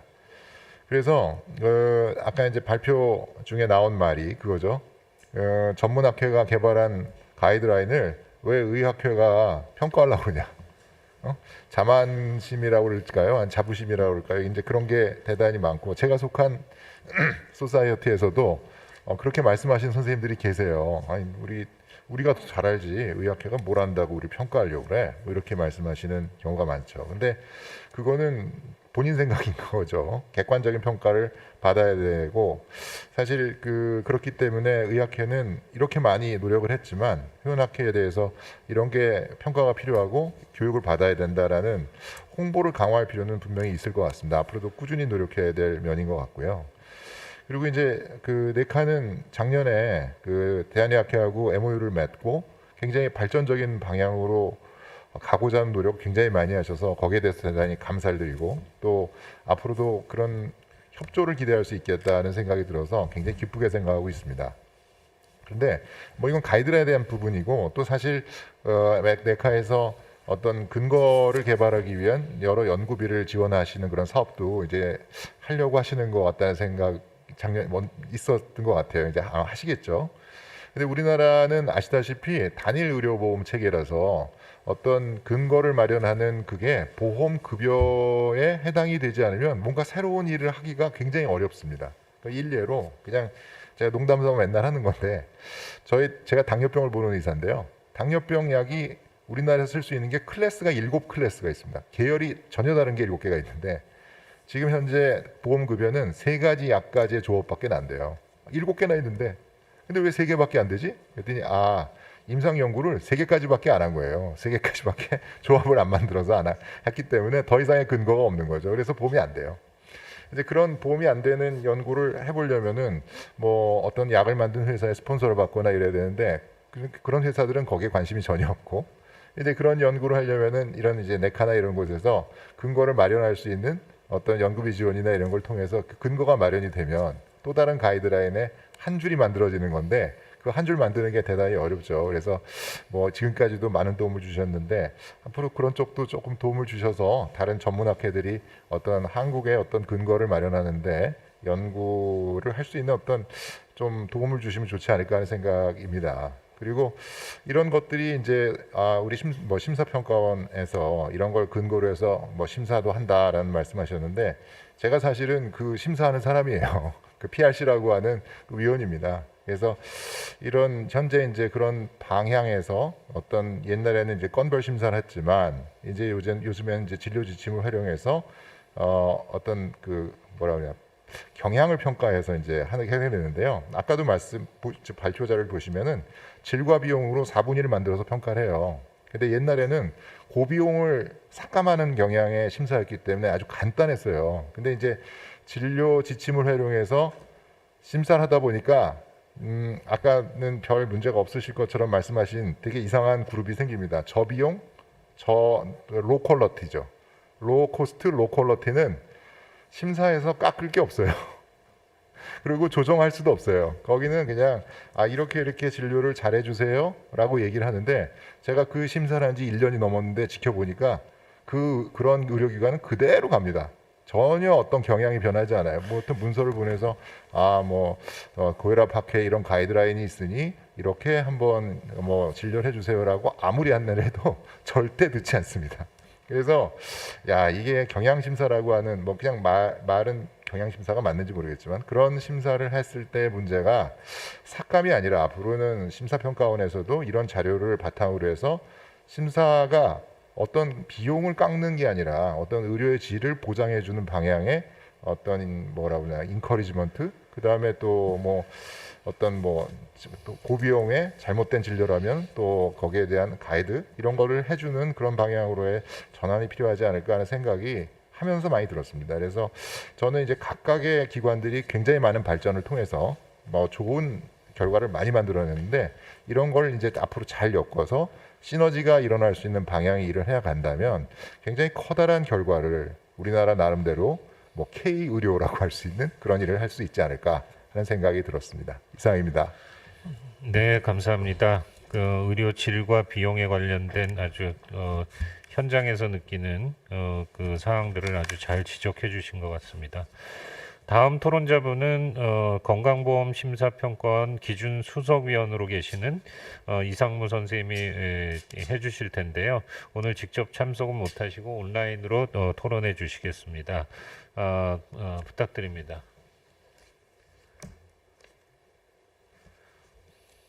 이상무 위원님. 예. 말씀해 주시면 되는데요. 이상무 위원님 안 들리시나요? 예. 지금 말씀해 주시면 됩니다. 네네. 우리나라 건강보험법 체계상 통제되는 원칙의 키워드는 의학적 인정, 최적의 방법, 진료상 필요입니다. 미국은 medically necessary and reasonable이라는 두 단어로 제시되고 있고요. 큰 틀에서 보면 이제 유사한 개념이라고 생각합니다. 어디까지 필요한 것으로서 의학적으로 인정되는 최적의 진료일까요? 이것을 판단하는 잣대는 무엇일까요? 또 어떻게 이를 규정해야 할까요? 전통적인 방식은 전문가의 의견을 따르는 것입니다. 그러나 이 방법은 전문가 간에 이견이 존재할 수 있고 또 주관적인 판단의 가능성이 있기 때문에 공적인 의사결정에 있어서 근거 기반 의사결정이 대두되어 왔습니다. 전문가적 식견과 연구 결과로 입증된 과학적 근거와 환자의 선호를 감안한 의사결정이 보다 합리적인 의사결정으로서 전 세계적으로 받아들여지고 있는 건데요. 과학적 근거는 임상 연구를 통해 얻어진 근거로서 그 주장을 뒷받침할 만한 관련된 연구들에 대한 질적 평가와 중재 결과에 대한 통합적 분석에 의해 제시된 근거들을 활용함으로써 사용됩니다. 그러나 도입된 지 오래돼서 임상에서 많은 경험을 통해 이런 경험들이 쌓인 경우는 높은 수준의 임상 연구 결과물이 없더라도 의학적 표준으로 여겨지게 된 것이라면 우리가 사회적으로도 수용할 수 있을 거라고 생각합니다. 대표적인 의학적 표준으로 받아들일 수 있는 자료는 교과서, 임상진료 지침, 유수한 동료 심사를 거친 학술지에 실린 종설들이 될 텐데요. 이러한 의학적 표준 간의 일관성 있게 지지되는 내용이라면 이를 근거로 판단하는 건 역시 널리 받아들여질 수 있을 거라고 생각합니다. 이중 임상진료 지침은 환자의 진료를 최적화할 의도로 체계적 문헌고찰로 얻어진 근거와 선택 가능한 진료 선택들에 대한 유익과 해로움에 대한 평가에 의해 주어지는 정보에 따른 권고문으로 구성됩니다. 심평원에서는 의학적 표준의 판단 근거로 교과서 더불어 임상진료 지침을 활용하고 있는데 임상진료 지침을 대하는 데 있어 몇 가지 고려사항이 있습니다. 첫째는 임상진료 지침 간의 동일한 주제에 대해서 서로 엇갈린 권고가 있을 수 있다는 것이죠.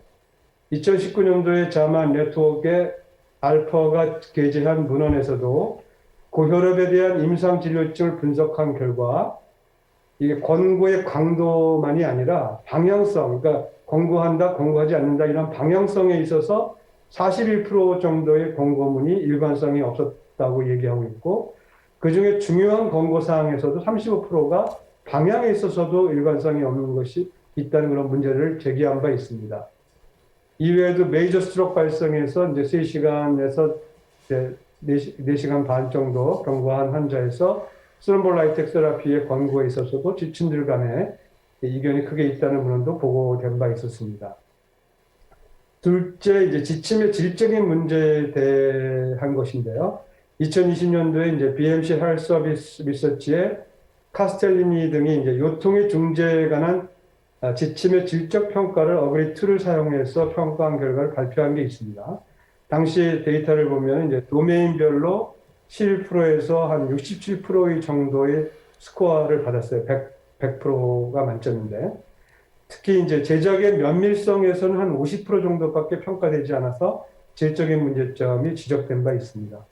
이형 당뇨병의 치료와 관리에 대한 주제의 임상진료 지침에 있어서도 질평가에 대한 다이어비티스 리서치 앤 클리니컬 프랙티스 학술지에 게재된 제레미 등의 체계적 문헌 고찰에서도 보면은 제작의 면밀성 항목이 한 42% 정도밖에 되지 않아서 지침 제작에 있어서 질적인 면을 고려하지 않을 수 없다는 것을 보여주었습니다. 대한의학회에서 이러한 37건의 이제 그 인증 절차를 거쳐서 27건을 평가한 그러한 일들이 이런 면 이제 저희 원으로서의 그런 우려되는 면들을 불식시켜주는 이제 좋은 활동이라고 생각이 되고요. 그런데 이제 이건 이제 우리나라 지침만을 이제 평가하시기 때문에 저희 원에서는 국내에 모두 다 받아들여야 될 입장이기 때문에 그런 면에서 이제 고려가 있다라는 말씀을 드리겠고요. 셋째는 IOM에서 신뢰할 만한 임상진료 지침에 대해 이제 강조한 바 있는 conflict of interest에 관한 이슈입니다. 임상진료 지침 제작 과정에 산업체의 영향에 대해서 여러 전문가들이 우려해 온 바가 있고요. IOM에서도 이제 투명성과 아울러 강조한 항목입니다. 제작 당시에 이제 COI를 어떻게 통제하는지에 대한 방법론과 정보 공개가 투명하게 이루어질 필요가 있습니다. 2019년도에 란셋에 실린 에디토리얼에 따르면 아스코, 그 미국 암학회 국제적으로 제일 저명한 학회죠. 거기 임상진료 지침의 제일 저자와 교신 저자 중 85% 정도가 산업체로부터 재정적 지급을 받은 적이 있고 32%에서는 이를 명시하지 않았다고 지적한 바 있습니다. IOM의 권고에서는 COI가 있는 위원은 지침 제작의 위원장을 할 수 없고 COI가 있는 위원도 최소화해야 하고 COI가 있는 경우는 밝힐 것을 권고한 바 있습니다.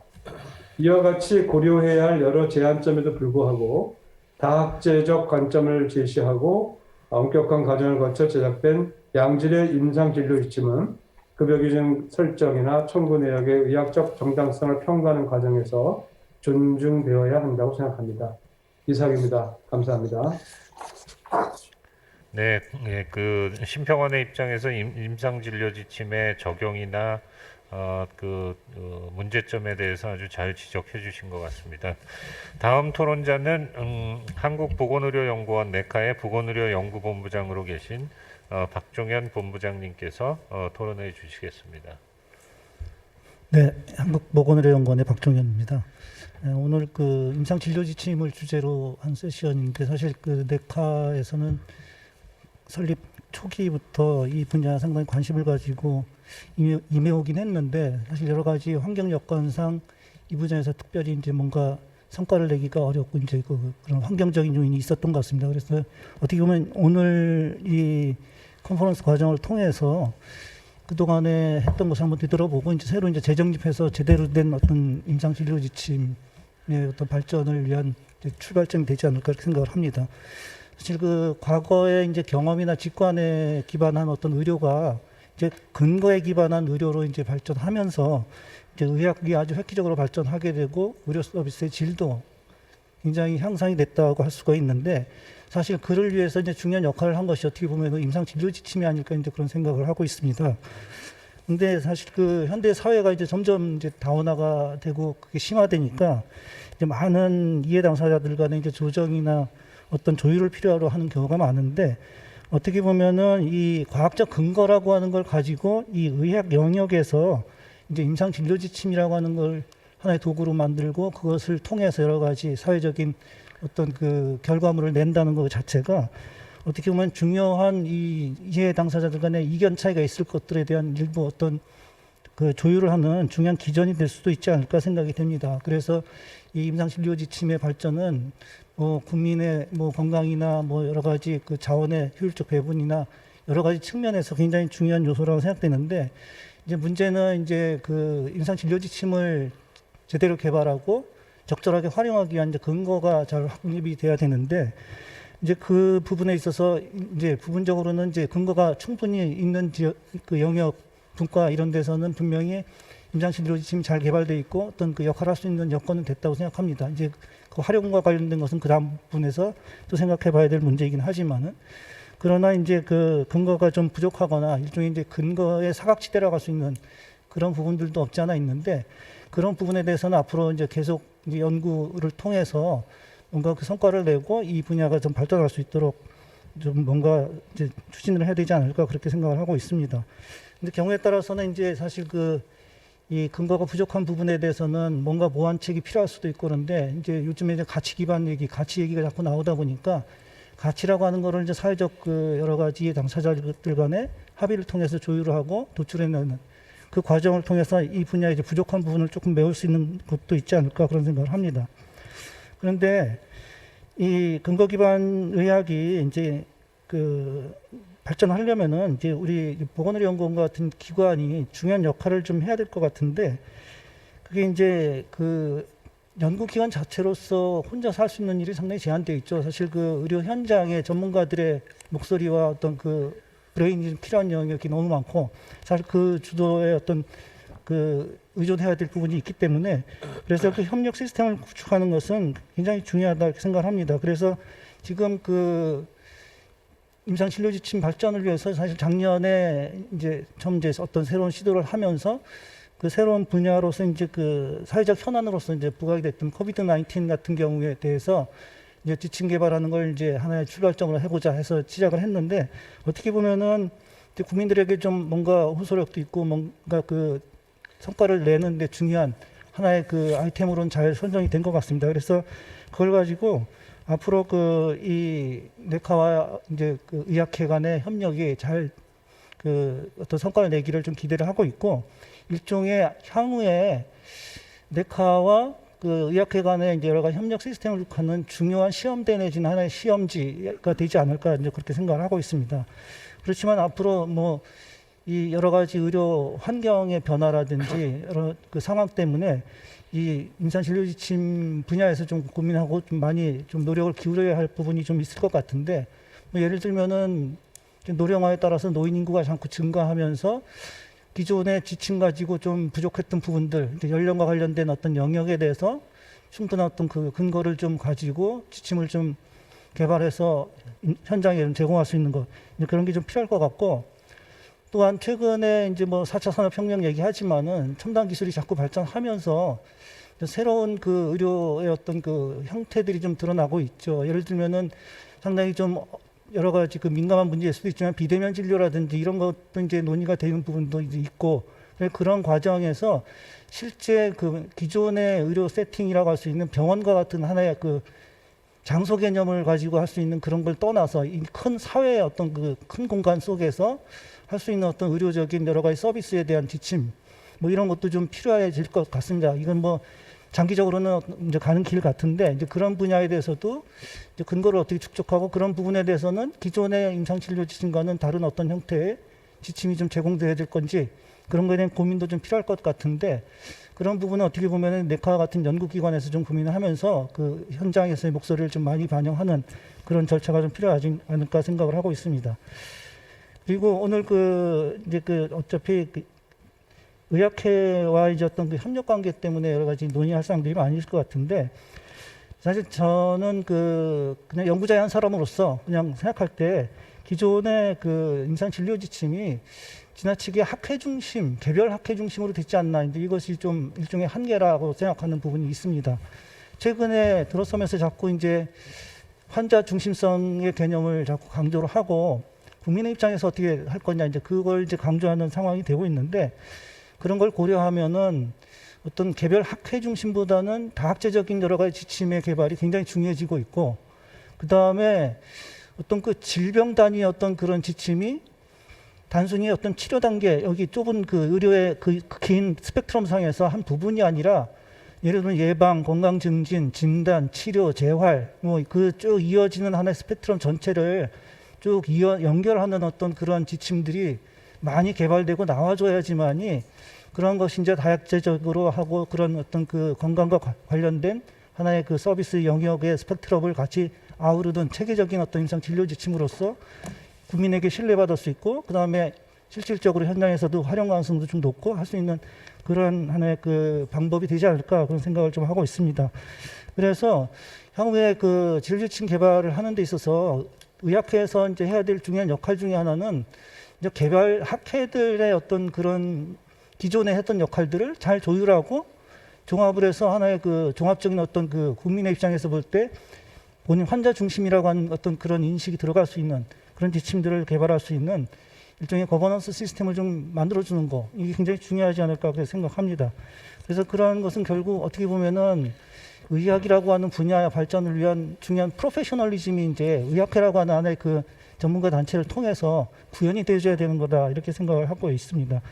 그래서 그런 부분에 좀 많은 역할이 앞으로 좀 드러나고 중요한 어떤 진료 지침 발전의 어떤 방향성이 되지 어떨까 생각이 됩니다. 그리고 한 가지 좀 첨언을 하면은 이 진료 지침에 대한 그 평가와 관련해서 오늘 좀 발표자 선생님들 몇 분 말씀도 하시고 했는데 사실 그 환자 중심의 문제를 고려할 때 이 진료 지침의 평가라고 하는 게 그 도구 자체가 뭐 엄격하냐 뭐 명확하냐 뭐 이런 걸 떠나서 그 진료 지침을 적용한 서비스를 했을 때 환자의 아웃컴에 어떤 변화가 있느냐 이런 거에 대한 부분도 한 고민을 해야 될 부분이 아닌가 생각이 되고 향후에 임상 진료 지침의 어떤 평가 기준이나 이런 걸 만들 때 그런 것도 한번 고려하는 것이 중요하다 생각이 됩니다. 그래서 가능하면은 뭐 네카하고 의학회 협력할 수도 있고 그런 그 임상 진료 지침의 적용 여부에 따른 환자 아웃컴의 어떤 그 차이 같은 걸 좀 분석하고 제시해서 어떤 그 근거를 좀 만들고 임상 진료 지침의 어떤 그 의의라든지 정말 활용도라든지 이런 거를 좀 명확하게 보여줄 수 있는 그런 연구도 앞으로 필요하지 않을까 생각을 합니다. 예, 이상입니다. 네, 그 대한의학회의 그 네카에서 많은 숙제를 안겨주시는 토론을 해주신 것 같습니다. 시간이 좀 지나긴 했지만은요, 지금 온라인상에서 질문이 몇 개 올라와 있거든요. 온라인상으로 지금 600분 넘게 등록을 하셨다고 하니까 그 질문에 대한 답을 하고 마치는 걸로 하겠습니다. 아마 이유경 이사님께서 대답해 주시는 게 맞을 것 같아 보이는데요. 첫 번째 질문은 대한의학회의 임상진료지침 인정평가는 지침 개발의 어느 단계에서 의뢰해야 하는지요? 그렇게 물었고요. 지침 개발 완료 후에 의뢰드려야 되는 건가요? 하고 물었습니다. 네, 지침 다 완료하시고 출판하시고 의뢰하셔야 합니다. 그 하기 전에 평가받아 갖고 인증받아서 출판하는 게 훨씬 더 나은 거 아닌가요? 그거는 이제 컨설팅 개념으로 아마 가능할 것 같습니다. 익스터널 컨설팅 개념으로 가능할 것 같습니다. 감사합니다. 그러니까 완료 후에 이제 평가를 받는 게 좋긴 하지만 그 전에도 컨설팅은 해주실 수 있다는 말씀이시죠? 예. 그다음에 두 번째 질문은 누가 대답해 주시는 게 좋을까요? 용환석 이사님께서 대답해 주시는 게 좋을 것 같은데 백신 가이드라인 개발이 필요하지 않은가요? 하고 간단하게 여쭤보셨네요. 네, 그거는 제가 답할 수 있는 문제는 아닐 것 같고요. 사실은 이제 최명 팀장님하고 이 코비드 19 관련된 이제 가이드라인을 좀 만들자고 논의를 할 때도 백신 관련된 거는 좀 제외하는 게 좋겠다고 얘기를 했습니다. 그러니까 지금 현재 뭐 여러 가지 꼭지가 있을 수 있는데 백신 관련된 것은 좀 범위가 좀 민감하기도 하고 너무 광범위하기 때문에 좀 이번에는 포함하지 않는 것으로 일단은 내부적으로는 논의를 했습니다. 그 내용을 알고 있는 분이 아마 질문하지 않았나 싶습니다. 네. 그 마지막 질문은 리빙 가이드라인에서 업데이트는 어떤 방법으로 어떻게 진행되는지 알 수 있을까요? 하고 물었는데요. 이것도 용환석 이사님이 대답해 주시는 게 맞지 않을까요? 한 번만 다시 말씀. 리빙 가이드라인에서 업데이트는 어떤 방법으로 어떻게 진행되는지 알 수 있을까요? 하고 질문 주셨습니다. 네, 그건 제가 답변을 드리는 게 좋을 네. 것 같습니다. 코비드 19처럼 이제 연구 문헌이 지금 데일리로 누적되고 있는 상황이어서 리빙 가이드라인은 최대 기간이 1개월입니다. 그래서 이상적으로는 1주 간격으로 이렇게 하는 게 좋은데 호주가 그렇게 하고 있습니다. 1주 간격으로 문헌을 검색하고 있는데 저희가 작년에 이제 문헌 분석과 메타 분석 이런 것도 해야 돼서 1개월로 해서 이제 문헌 검색을 갱신해서 공고문 업데이트하는 걸로 진행했습니다. 올해도 그렇게 하게 될 것 같습니다. 네, 감사합니다. 결국은 전문학회에서 임상진료 지침을 만들고 의학회에서 교육, 평가, 인증 사업을 하고 그다음에 진료 현장에 보급을 하고 진료의 질이 향상되면 그런 것을 바탕으로 해서 심평원에서 또 분석 평가하고 하는 이런 선순환 구조를 만들어가는 게 굉장히 중요한 것이라고 생각이 되고 결국은 이런 과정을 통해서 국민 보건 향상에 기여하게 되는 것으로 판단이 됩니다. 오늘 이 네카 연례 학술 대회에서 세션 1에서는 이제 혁신, 미래지향적인 혁신에 대해서 이제 얘기를 하셨고 두 번째 세션에서는 근거 기반, 어쩌면은 현실적인 문제를 좀 많이 다루었던 것 같습니다. 그래서 아주 적절하게 잘 배합된 연례 학술 대회가 아니었나 하는 생각이 들면서 오늘 이렇게 좋은 자리를 마련해 주신 우리 한광엽 원장님께 축하 인사를 드리면서 이번 세션을 마치도록 하겠습니다. 감사합니다. 네, 연좌 소개와 토론을 진행해 주신 이진우 대한의학회 부회장님과 박병주 대한민국 의학관리원 부원장님을 비롯한 5분의 발제자와 토론에 참석해 주신 4분께 감사드리겠습니다. 온라인으로 질의하신 분 중에 현장 답변을 미처 못 드린 부분에 대해서는 등록 시에 작성한 이메일로 별도 답변 드리도록 조치하겠습니다. 마무리하도록 하겠습니다. 오늘 연례학술회의는 보건의료가 가진 가치를 실현하기 위한 해법을 모색하기 위해 마련된 자리였습니다. 앞으로도 한국보건의료연구원은 다양한 이해관계자 간 소통과 협력의 장을 마련을 위해 지속적인 노력을 기울이겠습니다.